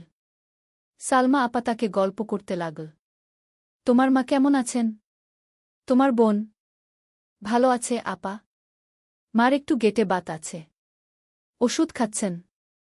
বোন স্কুলে পড়ে। তুমি কি করতে চাও এখানে? চাকরি খুঁজছি আপা। যে কোনো কাজ করব। বাসায় মা আর বোনকে টাকা পাঠাতে হবে। সালমা আপা মাথা নাড়ল। করিম তোমার জন্য কিছু একটা করবে। সে ভালো মানুষ। সারাদিন অপেক্ষা করল সোহেল। সন্ধ্যা 6টায় করিম মামা ফিরলেন। 50-এর কাছাকাছি বয়স, কালো রঙের প্যান্ট শার্ট পরা, হাতে একটা ব্যাগ। আরে সোহেল, কবে এলি? করিম মামা খুশি হয়ে বললেন। আজ সকালে মামা। করিম মামা তাকে জড়িয়ে ধরলেন। অনেকদিন পর দেখলাম। কেমন আছিস? ভালো আছি মামা। ভালো করেছিস এসে। এখানে অনেক সুযোগ আছে। তোর জন্য একটা কাজের ব্যবস্থা করে দেব। তবে প্রথমে কয়েকদিন এখানে থাক। শহরটা একটু চিনে নে। তারপর কাজে যোগ দিবি। সোহেলের মনে আসার আলো জ্বল। সে ভাবল হয়তো তার ভাগ্য এবার পাল্টাবে। 3য় অধ্যায়, প্রথম চাকরি। 1 সপ্তাহ পরে করিম মামা সোহেলকে তার কোম্পানিতে নিয়ে গেলেন। কোম্পানির নাম আলামিন কনস্ট্রাকশন। অফিসটা শহরের কেন্দ্রে 5 তলা একটা বিল্ডিংয়ের দোতলায়। মালিক আলী সাহেব। 50-এর কাছাকাছি বয়স, মোটা চেহারা, চোখে সোনার ফ্রেমের চশমা। বড়লোক মানুষ, কিন্তু খুব কড়া। এই ছেলেটাকে কি কাজে লাগাবেন? আলী সাহেব করিম মামাকে জিজ্ঞেস করলেন। স্যার, ও আমার আত্মীয়। গ্রাম থেকে এসেছে। খুব পরিশ্রমী। যে কোনো কাজে লাগাতে পারেন। আলী সাহেব সোহেলের দিকে তাকালেন। তুমি কি পড়েছ? Sir, SSC pass. জিপিএ অর্ধচতু। হুম। ভালো। কম্পিউটার চালাতে পারো? না স্যার, পারি না। কিন্তু শিখতে চাই। আলী সাহেব একটু ভাবলেন। ঠিক আছে। তোমাকে অফিসের কাজে রাখব। ফাইল গুছানো, চা বানানো, কাগজপত্র নিয়ে যাওয়া, না এসব। মাসে 5,000 টাকা। রাজি আছো? জি স্যার। সোহেল খুশি হয়ে গেল। 5,000 টাকা। রিকশা চালিয়ে 3,500 পেত। এখানে 5,000। কাজ শুরু হলো পরদিন থেকে। সকাল 8টায় অফিসে যেতে হয়, ফিরতে হয় সন্ধ্যা 7টায়। প্রথম দিন সোহেল ঘুম থেকে উঠল ভোর 5টায়। তৈরি হয়ে 7:30টায় অফিসের উদ্দেশ্যে বের হল। করিম মামার বাড়ি থেকে অফিস প্রায় 5 কিলোমিটার। বাসে যেতে হয়। অফিসে পৌঁছে সোহেল দেখল সেই প্রথম আলী সাহেব এখনও আসেননি। অফিস খোলা ছিল না। 8-10 মিনিট পর একজন লোক এসে অফিস খুল। তুমি নতুন? জি। আমি সোহেল। আমি জাহিদ, অ্যাসিস্ট্যান্ট ম্যানেজার। এসো। জাহিদ ভাই সোহেলকে সব কিছু দেখাল। অফিসে মোট 6 জন কর্মচারী। 2 জন ইঞ্জিনিয়ার, একজন অ্যাকাউন্ট্যান্ট, একজন অ্যাসিস্ট্যান্ট ম্যানেজার, জাহিদ ভাই, একজন রিসেপশনিস্ট, আর এখন সোহেল। সোহেলের কাজ শুরু হলো চা বানানো দিয়ে। তারপর অফিস পরিষ্কার করা, ফাইল গুছানো, কাগজপত্র এক জায়গা থেকে আরেক জায়গায় নিয়ে যাওয়া। কাজ কঠিন না, কিন্তু সারাদিন দৌড়ঝাঁপ করতে হয়। দুপুরে খাবারের জন্য আধা ঘন্টা বিরতি। সোহেল একটা ছোট হোটেলে গিয়ে ভাতরাল তরকারি খেল। 50 টাকা। সন্ধ্যায় অফিস বন্ধ হল। সোহেল ক্লান্ত হয়ে বাসায় ফিরল। কেমন লাগল প্রথম দিন? করিম মামা জিজ্ঞেস করলেন। ভালো মামা। অনেক কিছু শিখলাম। প্রথম মাসের শেষে সোহেল বেতন পেল 5,000 টাকা। সে 3,000 টাকা মাকে পাঠাল। মা ফোনে কাঁদতে লাগলেন। আল্লাহ তোকে ভালো রাখুক সোহেল। সোহেলের চোখেও জল এলো। তার মনে হল সে একটা বড় কাজ করতে পেরেছে। 4র্থ অধ্যায়, শহরের জীবন। 3 মাস কেটে গেল। সোহেল এখন শহরের সাথে মিশে গেছে। প্রতিদিন অফিসে যাওয়া আসার পথে সে দেখে হাজারো মানুষের জীবন। কেউ সফল, কেউ ব্যর্থ, কিন্তু সবাই চলছে নিজের পথে। সোহেল অফিসের কাজের পাশাপাশি কম্পিউটার শেখার চেষ্টা করছে। অফিসে একটা কম্পিউটার আছে। যখন কেউ ব্যবহার করে না তখন সোহেল একটু একটু শিখার চেষ্টা করে। জাহিদ ভাই তাকে সাহায্য করেন। সোহেল, তুমি যদি কম্পিউটার ভালোভাবে শিখতে পারো তাহলে তোমার ভবিষ্যৎ উজ্জ্বল। জাহিদ ভাই একদিন বললেন, কিভাবে শিখব ভাই? ট্রেনিং সেন্টারে যাও, সন্ধ্যায় ক্লাস আছে, মাসে ২,০০০ টাকা লাগবে গে। সোহেল ভাবল, ২,০০০ টাকা অনেক, কিন্তু এটা বিনিয়োগ, ভবিষ্যতের জন্য। সে একটা ট্রেনিং সেন্টারে ভর্তি হল। সপ্তাহে ৩ দিন, সন্ধ্যা ৭:৩০ থেকে রাত ৯টা পর্যন্ত ক্লাস। কম্পিউটারের basic, MS Word, Excel, PowerPoint, internet ব্যবহার। একদিন অফিস থেকে ফেরার সময় সোহেল একটা দোকানে চা খেতে গেল। দোকানের পাশেই একটা ছোট্ট মুদি দোকান। সেখানে একটা মেয়ে বসে আছে। বয়স হবে ২০-এর কাছাকাছি। সাদাসিধে চেহারা, সাদা শাড়ি পরা, কিন্তু চোখে এক ধরনের দৃঢ়তা। ভাইজা, এক প্যাকেট বিস্কুট দেন কি? সোহেল বলল। মেয়েটা বিস্কুট দিল। ২০ টাকা। সোহেল টাকা দিয়ে যাচ্ছিল, হঠাৎ মেয়েটা বলল, আপনি নতুন এসেছেন এই এলাকায়, তাই না? হ্যাঁ। ৩ মাস হল। কিভাবে বুঝলেন? আপনার চেহারা দেখেই বোঝা যায়। এখনও গ্রামের ছোঁয়া আছে। আর আপনি প্রতিদিন এই পথ দিয়ে যান। দেখেছি কি? মেয়েটা হাসল। সোহেলও হেসে ফেল। আপনি খুব পর্যবেক্ষক মনে হচ্ছে গি। জীবনে অনেক কিছু দেখেছি, তাই মানুষকে চিনতে শিখেছি গ। আপনার নাম? মিনা। এই দোকান আমার বাবার। উনি অসুস্থ, তাই আমি দেখছি গু। সেদিন থেকে সোহেল প্রায়ই সেই দোকানে যেতে শুরু করল। মিনার সাথে গল্প করত। ধীরে ধীরে তাদের মধ্যে একটা বন্ধুত্ব তৈরি হল। মিনাও তার জীবনের গল্প বলল। মিনার মা মারা গেছেন যখন সে মাত্র ৭ বছরের। বাবা আব্দুল হামিদ একা হাতে মিনাকে বড় করেছেন। মুদি দোকান দিয়ে সংসার চালান। মিনা কলেজে পড়ে, অনার্স সেকেন্ড ইয়ার। সকালে কলেজে যায়, দুপুরে ফিরে এসে দোকান সামলায়। বাবার হার্টের সমস্যা আছে, তাই ভারী কাজ করতে পারেন না। তোমার স্বপ্ন কি? একদিন সোহেল জিজ্ঞেস করল। গ্র্যাজুয়েশন শেষ করে একটা ভালো চাকরি করব। তারপর বাবাকে ভালো চিকিৎসা করাব। তুমি? আমিও চাকরি করে পরিবারকে ভালোভাবে দেখভাল করতে চাই। মা আর বোনকে নিয়ে শহরে আনব একদিন গু। দুজনেই নিজেদের স্বপ্নের কথা বলতে গিয়ে বুঝল তাদের স্বপ্ন অনেকটা একই রকম। ৫ম অধ্যায়, বিপদ। ৬ মাস কেটে গেল। সোহেল এখন আলী সাহেবের খুব প্রিয় কর্মচারী। সে শুধু চা বিস্কুট দেওয়ার কাজই করে না, এখন কম্পিউটারেও কিছু কাজ শিখেছে। ছোটখাটো টাইপিং, ডেটা এন্ট্রি এসব করতে পারে। আলী সাহেব খুশি হয়ে তার বেতন বাড়িয়ে ৮,০০০ টাকা করে দিয়েছেন। একদিন রাতে সোহেল অফিস থেকে ফিরছিল। সেদিন একটু দেরি হয়ে গেছে। রাত প্রায় ৯টা। সাধারণত সোহেল সন্ধ্যা ৭:৩০টায় ফিরে। কিন্তু সেদিন অফিসে একটা জরুরি কাজ ছিল। বাস থেকে নেমে সোহেল বাড়ির দিকে হাঁটছিল। হঠাৎ একটা অন্ধকার গলিতে ৩ জন লোক তাকে ঘিরে ধরল। তাদের চেহারা দেখেই বোঝা যাচ্ছিল ভালো উদ্দেশ্য নিয়ে আসেনি। টাকা দে, তাড়াতাড়ি, একজন বলল। তার হাতে একটা ছুরি। সোহেল ভয় পেয়ে গেল। ভাই, আমার কাছে খুব কম টাকা আছে গি। যা আছে দে, তাড়াতাড়ি করো।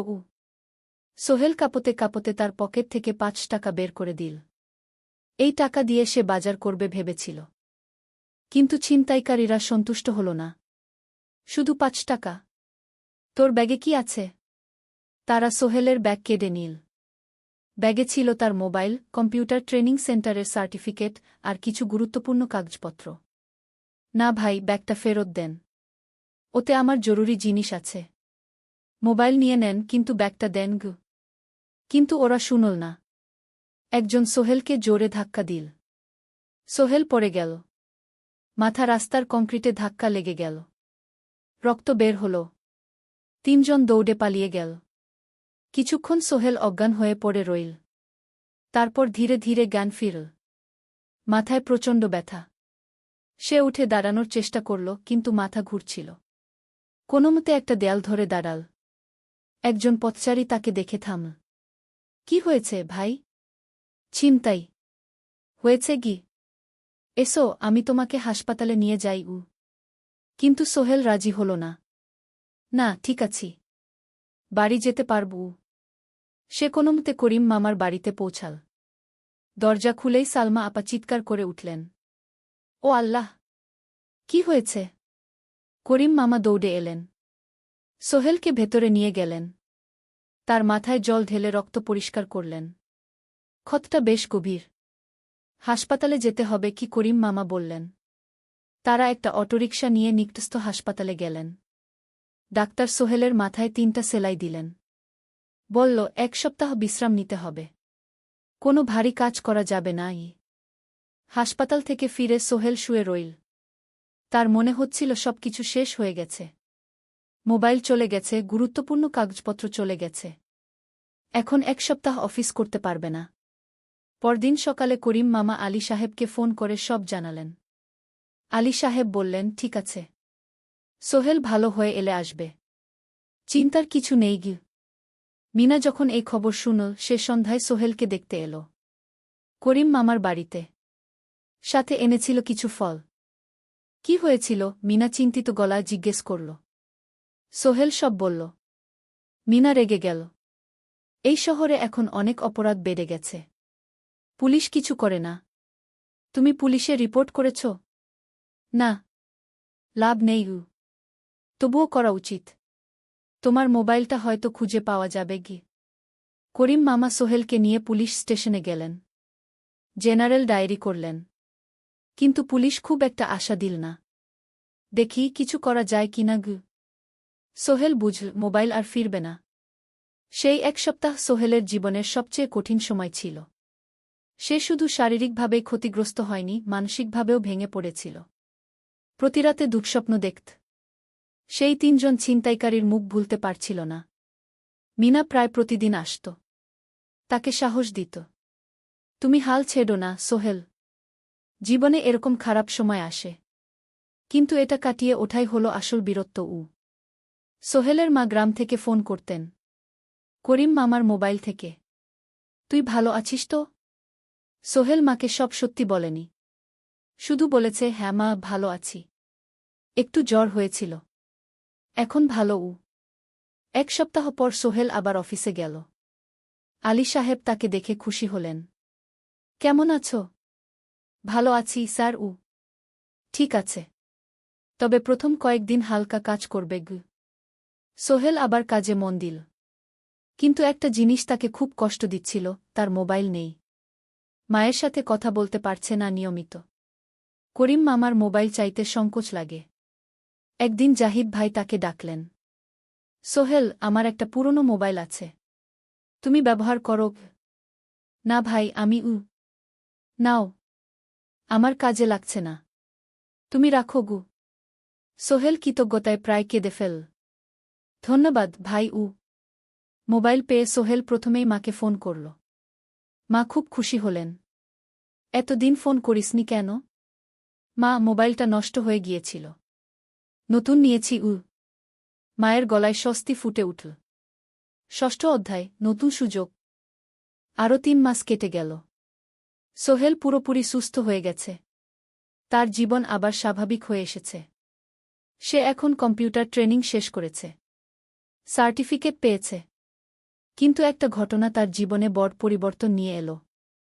একদিন সকালে আলী সাহেব তাকে ডাকলেন। সোহেল, বসো। সোহেল বসল। মনে একটু ভয় লাগছিল। আলী সাহেব কি তাকে বকবেন? সোহেল, তুমি তো এখন কম্পিউটার চালাতে পারো? জি স্যার, একটু একটু শিখেছি। ভালো, আমি তোমার কাজ দেখছি। তুমি খুব পরিশ্রমী আর সৎ। আমাদের কোম্পানিতে এরকম মানুষের দরকার গু। সোহেল কিছু বুঝতে পারছিল না। আমি তোমাকে একটা সুযোগ দিতে চাই। আমাদের কোম্পানি একটা ট্রেনিং প্রোগ্রাম চালু করছে নতুন কর্মচারীদের জন্য। 6 মাসের কোর্স।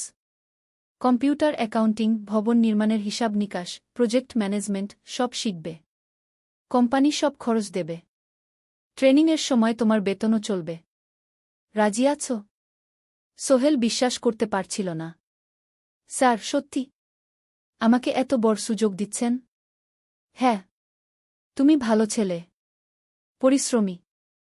আমি তোমাকে এগিয়ে দিতে চাই। ভবিষ্যতে তুমি এই কোম্পানির একজন গুরুত্বপূর্ণ কর্মচারী হবে। সোহেল কৃতজ্ঞতায় প্রায় কেঁদে ফেল। ধন্যবাদ স্যার। আমি কঠোর পরিশ্রম করব। আমি জানি। সেদিন সন্ধ্যায় সোহেল মিনার দোকানে গেল। মিনাকে খবরটা দিল। মিনা খুব খুশি হল। তার চোখে জল এসে গেল। তুমি পারবে সোহেল। আমি জানি। সোহেল তার মা আর বোনকেও ফোন করে খবরটা দিল। মা কাঁদতে লাগলেন। তোর বাবা বেঁচে থাকলে কত খুশি হতো। ট্রেনিং শুরু হলো পরের মাস থেকে। প্রতিদিন সকালে 3 ঘন্টা ক্লাস, তারপর বাকি সময় অফিসের কাজ। ক্লাসে 5 জন নতুন কর্মচারী। সবাই তরুণ, উৎসাহী। শিক্ষক ছিলেন একজন অভিজ্ঞ ইঞ্জিনিয়ার। নাম রহিম স্যার। তিনি খুব ভালোভাবে সব কিছু বুঝাতেন। কম্পিউটার অ্যাকাউন্টিং, এক্সেলে জটিল ক্যালকুলেশন, প্রজেক্টের বাজেট তৈরি, সময় ব্যবস্থাপনা, সব। সোহেল পুরো মনোযোগ দিয়ে শিখতে লাগল। সন্ধ্যায় বাড়ি ফিরে প্র্যাকটিস করত। করিম মামার ছেলের কাছ থেকে একটা ল্যাপটপ ধার নিত কখনো কখনো। 6 মাস পরে ট্রেনিং শেষ হল। সবাই সার্টিফিকেট পেল। আলী সাহেব একটা অনুষ্ঠান করলেন।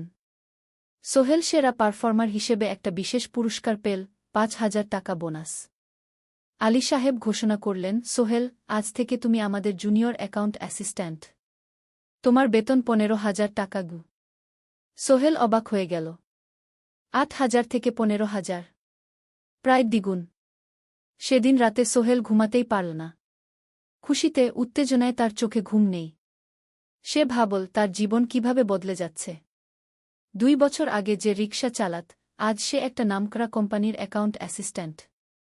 7ম অধ্যায়, প্রেম ও প্রস্তাব। 1.5 বছর হয়ে গেল সোহেলের চট্টগ্রাম আসার। সে এখন একজন সফল যুবক। তার মা গ্রামে খুব খুশি। প্রতি মাসে সোহেল 10,000 টাকা পাঠায়। ছোট বোন ঋতু এখন কলেজে ভর্তি হয়েছে সোহেলের পাঠানো টাকায়। মায়ের চিকিৎসাও ভালোভাবে হচ্ছে। মিনার সাথে সোহেলের সম্পর্ক এখন আর শুধু বন্ধুত্ব নয়। দুজন দুজনকে ভালোবাসে। কিন্তু কেউ কাউকে সরাসরি বলার সাহস পায়নি। প্রতিদিন দেখা হয়, গল্প হয়, কিন্তু সেই একটা কথা বলা হয়ে ওঠে না। একদিন শুক্রবার ছুটির দিন। সোহেল মিনাকে বলল, আজ কি একটু ঘুরতে যাবে? কোথায়? পতেঙ্গা বিচ। তুমি কি কখনো গেছ? না। কিন্তু আমার দোকান। শুক্রবার। তোমার বাবা সামলাবে। মিনা রাজি হয়ে গেল। দুপুরে দুজনে বাস নিয়ে পতেঙ্গা গেল। সমুদ্র দেখে মিনা অবাক হয়ে গেল। কি সুন্দর! দুজনে বালিতে বসল। ঢেউয়ের শব্দ শুনতে শুনতে গল্প করছিল। হঠাৎ সোহেল বলল, মিনা, তোমার সাথে কিছু বলার ছিল। বলো। সোহেল একটা লম্বা শ্বাস নিল। তুমি জানো, আমি তোমাকে ভালোবাসি। মিনা হাসল। তার চোখ ভিজে গেল। জানি। আমিও তোমাকে ভালোবাসি সোহেল। সোহেল অবাক হয়ে গেল।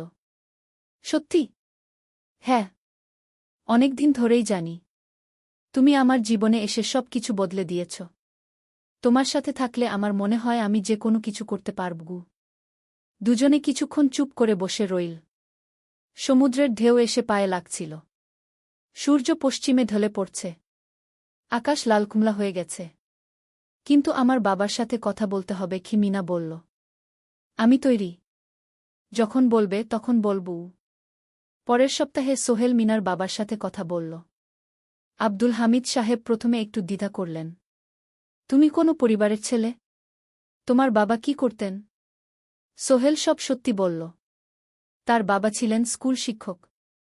মারা গেছেন 10 বছর আগে। মা গ্রামে থাকেন। ছোট বোন কলেজে পড়ে। তুমি নিজে কি করো? আমি আলামিন কনস্ট্রাকশন কোম্পানিতে জুনিয়র অ্যাকাউন্ট অ্যাসিস্ট্যান্ট। মাসে 15,000 টাকা বেতন। আব্দুল হামিদ সাহেব ভাবলেন। তারপর বললেন, দেখো মিনা আমার একমাত্র সন্তান। তার মা নেই। আমি একা তাকে বড় করেছি। আমি চাই মিনা একজন ভালো ছেলের সাথে বিয়ে হোক। তুমি দেখতে ভালো ছেলে মনে হচ্ছে। কিন্তু আমাকে তোমার মায়ের সাথে দেখা করতে হবে। তোমার পরিবারকে জানতে হবে। জি আঙ্কেল। আমি ব্যবস্থা করছি। সোহেল খুশিতে আটখানা। সে সেদিন রাতেই তার মাকে ফোন করল। মাকে সব বলল। মা প্রথমে অবাক হলেন। তারপর খুশি হলেন। মিনা মেয়েটা কেমন? খুব ভালো মা। তুমি দেখলে পছন্দ করবে। ঠিক আছে। আমি আর ঋতু আসছি চট্টগ্রাম। 2 সপ্তাহ পর সোহেলের মা আর বোন চট্টগ্রাম এলো। সোহেল তাদের নিয়ে মিনার বাড়িতে গেল। 2 পরিবার একসাথে বসল। মিনার বাবা সোহেলের মাকে দেখে খুশি হলেন। সোহেলের মা সহজ সরল ভদ্রমহিলা। আপনার ছেলে খুব ভালো। মিনা তাকে পছন্দ করে। আমিও রাজি গো, আব্দুল হামিদ সাহেব বললেন। আমার সোহেল সৎ ছেলে। মিনাকে খুব ভালোবাসে। আমি জানি ও মিনাকে সুখে রাখবে কি, সোহেলের মা বললেন। বিয়ের তারিখ ঠিক হল 3 মাস পর। এই 3 মাসে সোহেল যথেষ্ট টাকা জমাবে। বিয়ে হবে সাদামাটা কিন্তু সুন্দর। 8ম অধ্যায়, নতুন পথ। 3 মাস কেটে গেল দ্রুত। সোহেল প্রতিদিন কঠোর পরিশ্রম করছিল। অফিসে তার কাজের প্রশংসা হচ্ছে। আলী সাহেব তাকে এখন ছোটখাটো প্রজেক্টের হিসাব দেখতে দিচ্ছেন। সোহেল তার সঞ্চিত টাকা দিয়ে বিয়ের আয়োজন করল। বিয়ে হল মিনার বাড়ির কাছের একটা কমিউনিটি সেন্টারে। খুব বেশি লোক আসেনি। 2 পরিবারের আত্মীয় স্বজন আর অফিসের কয়েকজন সহকর্মী। কিন্তু অনুষ্ঠান ছিল খুব সুন্দর। সোহেল যখন মিনাকে বিয়ের পোশাকে দেখল, তার মনে হল পৃথিবীর সবচেয়ে সুন্দর মেয়ে সে। লাল শাড়ি পরা, মুখে হালকা মেকআপ, কিন্তু তার স্বাভাবিক সৌন্দর্য ছিল আসল। বিয়ের পর সোহেল একটা ছোট্ট ফ্ল্যাট ভাড়া নিল। 2 রুমের ফ্ল্যাট, মাসে ভাড়া 5,000 টাকা। মিনা এখনও তার পড়াশোনা চালিয়ে যাচ্ছে। আরও 1 বছর বাকি গ্র্যাজুয়েশন শেষ হতে। সোহেলের মা আর বোন গ্রামে ফিরে গেল। মা বলে গেলেন, সোহেল, মিনাকে ভালো রাখিস। মেয়েরা অনেক ত্যাগ করে সংসার করতে গু। জানি মা গু। নতুন জীবন শুরু হল। সোহেল সকালে অফিসে যায়, সন্ধ্যায় ফেরে। মিনা সকালে কলেজে যায়, দুপুরে ফিরে রান্না করে, ঘর গোছায়। সন্ধ্যায় দুজনে একসাথে বসে পড়াশোনা করে, গল্প করে, টিভি দেখে। জীবন সুন্দর ছিল। কিন্তু চ্যালেঞ্জও ছিল। মাসিক খরচ, ভাড়া 5,000, বাজার 3,000, বিদ্যুৎ গ্যাস 1,000, মায়ের জন্য 5,000, মিনার কলেজের খরচ 1,200। মোট প্রায় 14,000 টাকা। বাঁচত মাত্র 1,000 খানেক। কিন্তু সোহেল হাল ছাড়ল না। সে সন্ধ্যায় একটা কম্পিউটার ট্রেনিং সেন্টারে পার্ট টাইম পড়ানো শুরু করল। সপ্তাহে 3 দিন 2 ঘন্টা করে। এতে মাসে আরও 3,000 টাকা আসতে লাগল। মিনাও বসে থাকল না। সে বাড়িতে বসে কয়েকজন স্কুলের ছাত্রছাত্রীকে টিউশন পড়াতে শুরু করল। মাসে 2,000 টাকা আয়। এভাবে কেটে গেল 6 মাস। দুজন মিলে পরিবার চালাচ্ছে, স্বপ্ন দেখছে। একদিন সোহেল বলল, মিনা, আমি একটা নতুন স্বপ্ন দেখছি গু। কি? আমি নিজে একটা ছোট্ট কনস্ট্রাকশন কোম্পানি খুলতে চাই। ছোট ছোট প্রজেক্ট নেব। বাড়ি মেরামত, ছোট বিল্ডিং বানানো, এসব। তোমার কি যথেষ্ট অভিজ্ঞতা আছে? আছে। আমি 2 বছর ধরে এই কাজের সাথে জড়িত। অনেক কিছু শিখেছি। আর আলী সাহেবও আমাকে সাহায্য করবেন গু। কিন্তু টাকা কোথায়? কোম্পানি খুলতে তো অনেক টাকা লাগবে গি। আমি জমাচ্ছি। আরও 1 বছর কাজ করব। তারপর চেষ্টা করব। মিনা তাকে সমর্থন দিল। তুমি পারবে। তোমার মধ্যে সেই শক্তি আছে গি। 9ম অধ্যায়, চ্যালেঞ্জের সময়। কিন্তু ভাগ্য সবসময় অনুকূলে থাকে না। সোহেল যখন স্বপ্ন দেখছিল নিজের কোম্পানি খোলার, তখনই একটা বড় সমস্যা এলো। আলী সাহেবের কোম্পানি একটা বড় প্রজেক্ট পেয়েছিল। একটা 10তলা বিল্ডিং বানানোর কাজ। কিন্তু প্রজেক্টের প্রধান ইনভেস্টর হঠাৎ পালিয়ে গেল। তিনি কোম্পানির কাছ থেকে প্রায় 50 লাখ টাকা নিয়ে গেছেন, কিন্তু কাজ শেষ হয়নি। কোম্পানি বড় ক্ষতির মুখে পড়ল। আলী সাহেব অনেক কর্মচারীকে ছাঁটাই করতে বাধ্য হলেন। প্রায় 10 জনকে চাকরি থেকে বাদ দিলেন। বাকিদের বেতন কমাতে হল। সোহেলকে আলী সাহেব ডেকে বললেন, সোহেল, আমি তোমাকে রাখতে চাই। তুমি বিশ্বস্ত কর্মচারী। কিন্তু তোমার বেতন কমাতে হবে।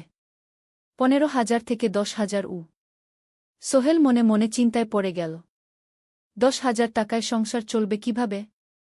মায়ের খরচ, ভাড়া, বাজার সব মিলিয়ে তো 14,000 টাকা লাগে। কিন্তু সে কিছু বলল না। ঠিক আছে স্যার। বাড়ি ফিরে সোহেল মিনাকে সব বলল। মিনা চিন্তিত হয়ে গেল। এখন কি হবে? চিন্তা করো না। আমি পার্ট টাইম টিউশনির সময় বাড়াব। আর তুমিও বেশি করে টিউশন নাও। কিন্তু আমার তো পড়াশোনাও আছে গি। জানি। কিন্তু এখন এটাই করতে হবে গু। সোহেল সন্ধ্যায় আরও দুটো জায়গায় পার্ট টাইম কাজ খুঁজল। একটা দোকানের সন্ধ্যায় হিসাব দেখার কাজ পেল, মাসে ২,০০০ টাকা। আরেকটা জায়গায় সপ্তাহান্তে কম্পিউটার রিপেয়ারের কাজ পেল, মাসে ১,৫০০ টাকা। মিনাও ৩ জন নতুন স্টুডেন্ট নীল টিউশনে। তার আয় বাড়ল ২,০০০ থেকে ৩,৫০০-এ। কঠিন সময় ছিল। সোহেল সকাল ৮টায় অফিসে যেত, সন্ধ্যা ৬টায় ফিরত। তারপর একটু বিশ্রাম নিয়ে ৭:৩০টায় বের হতো পার্ট টাইম কাজে। রাত ১০টায় বাড়ি ফিরত। রবি-সোমবার কম্পিউটার রিপেয়ারের কাজ। মিনাও সকালে কলেজে যেত, দুপুরে ফিরে রান্না করত, তারপর বিকেলে টিউশন পড়াত। রাতে খাওয়া দাওয়ার পর পড়াশোনা করত। দুজনেরই শরীর খারাপ হতে শুরু করল। সোহেল একদিন অফিসে অজ্ঞান হয়ে পড়ে গেল। ডাক্তার দেখাতে নিয়ে গেল। ডাক্তার বলল, অতিরিক্ত পরিশ্রম, শরীরে পুষ্টির অভাব, ঠিকমতো খাচ্ছেন না মনে হচ্ছে ঘি। সত্যি কথা, খরচ বাঁচাতে সোহেল আর মিনা অনেক সময় কম খেত। মাংস মাছ কিনত সপ্তাহে একদিন, বাকি সময় শাকসবজি ডাল। মিনা সোহেলকে বলল, আর নয় সোহেল, তুমি এভাবে নিজেকে শেষ করে ফেলছ। আমার পড়াশোনা বন্ধ করে দিই, আমি ফুল টাইম চাকরি করি গি। না, সোহেল জোর দিয়ে বলল, তোমার পড়াশোনা বন্ধ হবে না, আরও মাত্র ৬ মাস বাকি, তুমি গ্রাজুয়েট হবেই গি। কিন্তু তুমি আমি ঠিক হয়ে যাব, চিন্তা করো না গে। কিন্তু পরিস্থিতি আরও খারাপ হলো যখন সোহেলের মায়ের অসুখ হল। হার্টের সমস্যা, হাসপাতালে ভর্তি করতে হল। খরচ ৫০,০০০ টাকা। সোহেলের হাতে এত টাকা কোথায়? সে করিম মামার কাছে ধার চাইল। করিম মামা ২০,০০০ টাকা দিলেন। বাকি ৩০,০০০ টাকা সোহেল একটা এনজিও থেকে ঋণ নিল। সুদের হার মাসে ২%। মায়ের চিকিৎসা হল, তিনি সুস্থ হয়ে গেলেন। কিন্তু সোহেল এখন ঋণের বোঝায় পড়ে গেল। প্রতি মাসে ৩,০০০ টাকা করে কিস্তি দিতে হবে। সেই রাতে সোহেল আর মিনা বিছানায় শুয়ে কথা বলছিল। সোহেল বলল, মিনা, আমি মনে হয় ভুল করেছি। শহরে এসে বিয়ে করে তোমাকে কষ্টে ফেলেছি গু। মিনা তার হাত ধরল। না সোহেল, তুমি ভুল করনি। জীবনে এরকম খারাপ সময় আসে, কিন্তু এটা কাটিয়ে ওঠাই হলো আসল শক্তি। আমরা একসাথে আছি, একসাথে থাকব, সব কিছু ঠিক হয়ে যাবে। মিনার কথায় সোহেল একটু সাহস পেল। হ্যাঁ, হাল ছাড়া যাবে না। ১০ম অধ্যায়, আলোর দিকে। ৩ মাস পরে পরিস্থিতি একটু ভালো হতে শুরু করল। আলী সাহেবের কোম্পানি একটা নতুন প্রজেক্ট পেল, একটা স্কুল বিল্ডিং বানানোর কাজ। কোম্পানি আবার স্থিতিশীল হতে শুরু করল। আলী সাহেব সোহেলকে ডেকে বললেন, সোহেল, আমি তোমার কঠোর পরিশ্রম দেখেছি। খারাপ সময়েও তুমি কোম্পানি ছেড়ে যাওনি। আমি কৃতজ্ঞ। আজ থেকে তোমার বেতন আবার ১৫,০০০ টাকা গু। সোহেল খুশি হয়ে গেল। ধন্যবাদ স্যার। মিনাও গ্রাজুয়েশন শেষ করল, ভালো ফলাফল করল। সে এখন চাকরি খুঁজছে। একদিন মিনা একটা প্রাইভেট স্কুলে শিক্ষিকার ইন্টারভিউ দিতে গেল। ইন্টারভিউ ভালো হল, তাকে নিযোগ দেওয়া হল। বেতন ১২,০০০ টাকা। সেদিন সন্ধ্যায় দুজনে মিলে একটা ছোট্ট পার্টি করল। একটা বিরিয়ানি কিনল, কোমল পানীয় কিনল। দুজনে মিলে খেল। আমরা পেরেছি সোহেল, মিনা বলল। হ্যাঁ, আমরা পেরেছি গু। এখন দুজনের মিলিয়ে আয় ২৭,০০০ টাকা। খরচ চালানোর পর প্রায় ১০,০০০ টাকা বাঁচে। সোহেল এই টাকা দিয়ে লোন শোধ করতে শুরু করল। পার্ট টাইম কাজগুলো ছেড়ে দিল। শরীরের যত্ন নেওয়া শুরু করল। আরও ৬ মাস পরে সোহেলের কাছে একটা বড় সুযোগ এল। আলী সাহেব একদিন তাকে ডাকলেন। সোহেল, তুমি কি নিজের ব্যবসা করতে চাও? স্যার, আমি তোমাকে একটা ছোট্ট প্রজেক্ট দিতে চাই। একটা ৩ তলা বিল্ডিংয়ের কনস্ট্রাকশন। তুমি ম্যানেজ করবে, আমি শুধু সুপারভাইজ করব। লাভের ৫০% তোমার গু। সোহেল ভাবল, এটা একটা বড় সুযোগ, কিন্তু ঝুঁকিও আছে। যদি কাজটা ভালোভাবে না হয়? স্যার, আমি চেষ্টা করব, কিন্তু যদি ভুল হয়? ভুল হবে না, আমি তোমার উপর বিশ্বাস রাখছি, তুমি পারবে গু। সোহেল রাজি হয়ে গেল। এই প্রজেক্ট তার জীবনে টার্নিং পয়েন্ট হতে পারে। একাদশ অধ্যায় স্বপ্ন পূরণের পথে। পরের 6 মাস সোহেল খুব কঠোর পরিশ্রম করল। প্রজেক্টটা ম্যানেজ করা সহজ ছিল না। শ্রমিক নিযোগ, ম্যাটেরিয়াল কেনা, কাজের তদারকি, সময়মতো কাজ শেষ করা, সব দায়িত্ব তার। প্রথম 2 মাস খুব চাপের মধ্যে গেল। একদিন একজন শ্রমিক কাজ করতে গিয়ে আহত হল। সোহেল তাকে হাসপাতালে নিয়ে গেল, তার চিকিৎসার খরচ দিল। এতে প্রজেক্টের বাজেট একটু বাড়ল, কিন্তু সোহেল জানত এটা করা দরকার। আরেকদিন ভুল ম্যাটেরিয়াল ডেলিভারি হল। সোহেল সেগুলো ফেরত পাঠাল, সঠিক জিনিস আনাল। এতে 3 দিন দেরি হল, কিন্তু কাজের মান ঠিক রইল। মিনা তাকে সবসময় সাপোর্ট করছিল। সে এখন চাকরিতে স্থিতিশীল। স্কুলের বাচ্চারা তাকে পছন্দ করে। প্রিন্সিপাল তার কাজে খুশি। প্রজেক্ট শেষ হল 6 মাসে। সময়মতো, বাজেটের মধ্যে। বিল্ডিংয়ের মালিক খুব খুশি হলেন। তিনি আলী সাহেবকে ধন্যবাদ দিলেন। আলী সাহেব বললেন, ধন্যবাদ আমাকে না, এই ছেলেকে দিন। সোহেল পুরো প্রজেক্ট ম্যানেজ করেছে। প্রজেক্ট থেকে মোট লাভ হল 3 লাখ টাকা। সোহেল পেল 1.5 লাখ টাকা। তার জীবনে এত টাকা এই প্রথম। সে করিম মামার ঋণ শোধ করল। এনজিওর বাকি ঋণ শোধ করল। তারপর তার মাকে 50,000 টাকা পাঠাল। মা দিয়ে গ্রামের বাড়িটা একটু মেরামত করাল, বোন ঋতুর জন্য একটা ল্যাপটপ কিনল। বাকি টাকা দিয়ে সোহেল একটা ব্যাংক অ্যাকাউন্টে জমা রাখল ভবিষ্যতের জন্য। আলী সাহেব সোহেলকে আরও 2টো প্রজেক্ট দিলেন। এবার একটু বড়। সোহেল আত্মবিশ্বাসের সাথে সেগুলোও শেষ করল। 2 বছর পরে সোহেল সিদ্ধান্ত নিল, এবার নিজের কোম্পানি খোলার সময় এসেছে। দ্বাদশ অধ্যায় নতুন শুরু। সোহেল তার সব জমানো টাকা দিয়ে একটা ছোট্ট অফিস ভাড়া নিল। 2 রুমের অফিস। একটা রুমে কাজের জায়গা, আরেকটায় ছোট্ট মিটিং রুম। অফিসের সামনে একটা বোর্ড লাগাল, Sohel construction and development. Mina তাকে সাহায্য করছিল। সে অফিসের অ্যাকাউন্টস দেখত সন্ধ্যায় স্কুল থেকে ফিরে। 2জন মিলে একটা টিম। প্রথমে ছোট ছোট কাজ নিল। বাড়ি মেরামত, দোকান সংস্কার, ছোট বিল্ডিং কনস্ট্রাকশন। কাজের মান ভালো রাখার চেষ্টা করল। সময়মতো শেষ করল। দাম ন্যায্য রাখল। ধীরে ধীরে সোহেলের সুনাম ছড়িয়ে পড়ল। মানুষ তাকে বিশ্বাস করত। তার কাছে নতুন নতুন কাজ আসতে লাগল। প্রথম বছর খুব কষ্ট হল। কখনো লাভ হতো, কখনো লস। কিন্তু সোহেল থেমে থাকল না। সে শিখতে লাগল ব্যবসা কিভাবে চালাতে হয়। দ্বিতীয় বছরে পরিস্থিতি ভালো হল। সোহেল এখন 3 জন স্থায়ী কর্মচারী নিযোগ দিল।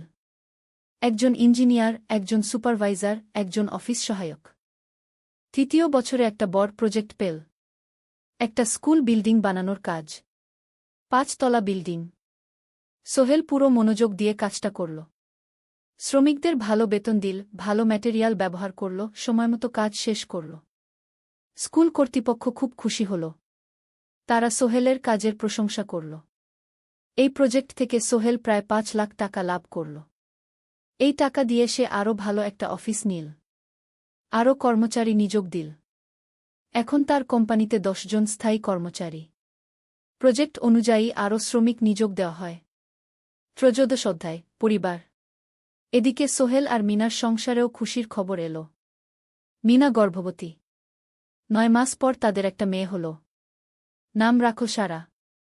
সারা যখন জন্মাল, সোহেলের মা আর বোন চট্টগ্রামে এল। মা 1 মাস থেকে গেলেন। মিনাকে সাহায্য করলেন। সোহেল এখন একটা বড় ফ্ল্যাট ভাড়া নিয়েছে। 3 রুমের ফ্ল্যাট। একটা রুমে সোহেল, মিনা, একটায় সারা, আরেকটায় অতিথি রুম। মায়ের জন্য সোহেল সিদ্ধান্ত নিল তাকে চট্টগ্রামে নিয়ে আসবে। গ্রামে একা থাকা ঠিক না। কিন্তু মা রাজি হলেন না। না বাবা, আমি গ্রামেই থাকব। এখানে আমার পরিচিত মানুষ আছে। তোর বোনকে নিয়ে যা। ও ঢাকায় পড়ছে, চট্টগ্রামে এনে ভালো কোথাও ভর্তি করিয়ে দেগি। সোহেল তাই করল। ঋতুকে চট্টগ্রাম বিশ্ববিদ্যালয়ে ভর্তি করিয়ে দিল। ঋতু এখন সোহেলের ফ্ল্যাটে থাকে, বিশ্ববিদ্যালয়ে পড়ে। সোহেলের মনে হল তার জীবন এখন পরিপূর্ণ।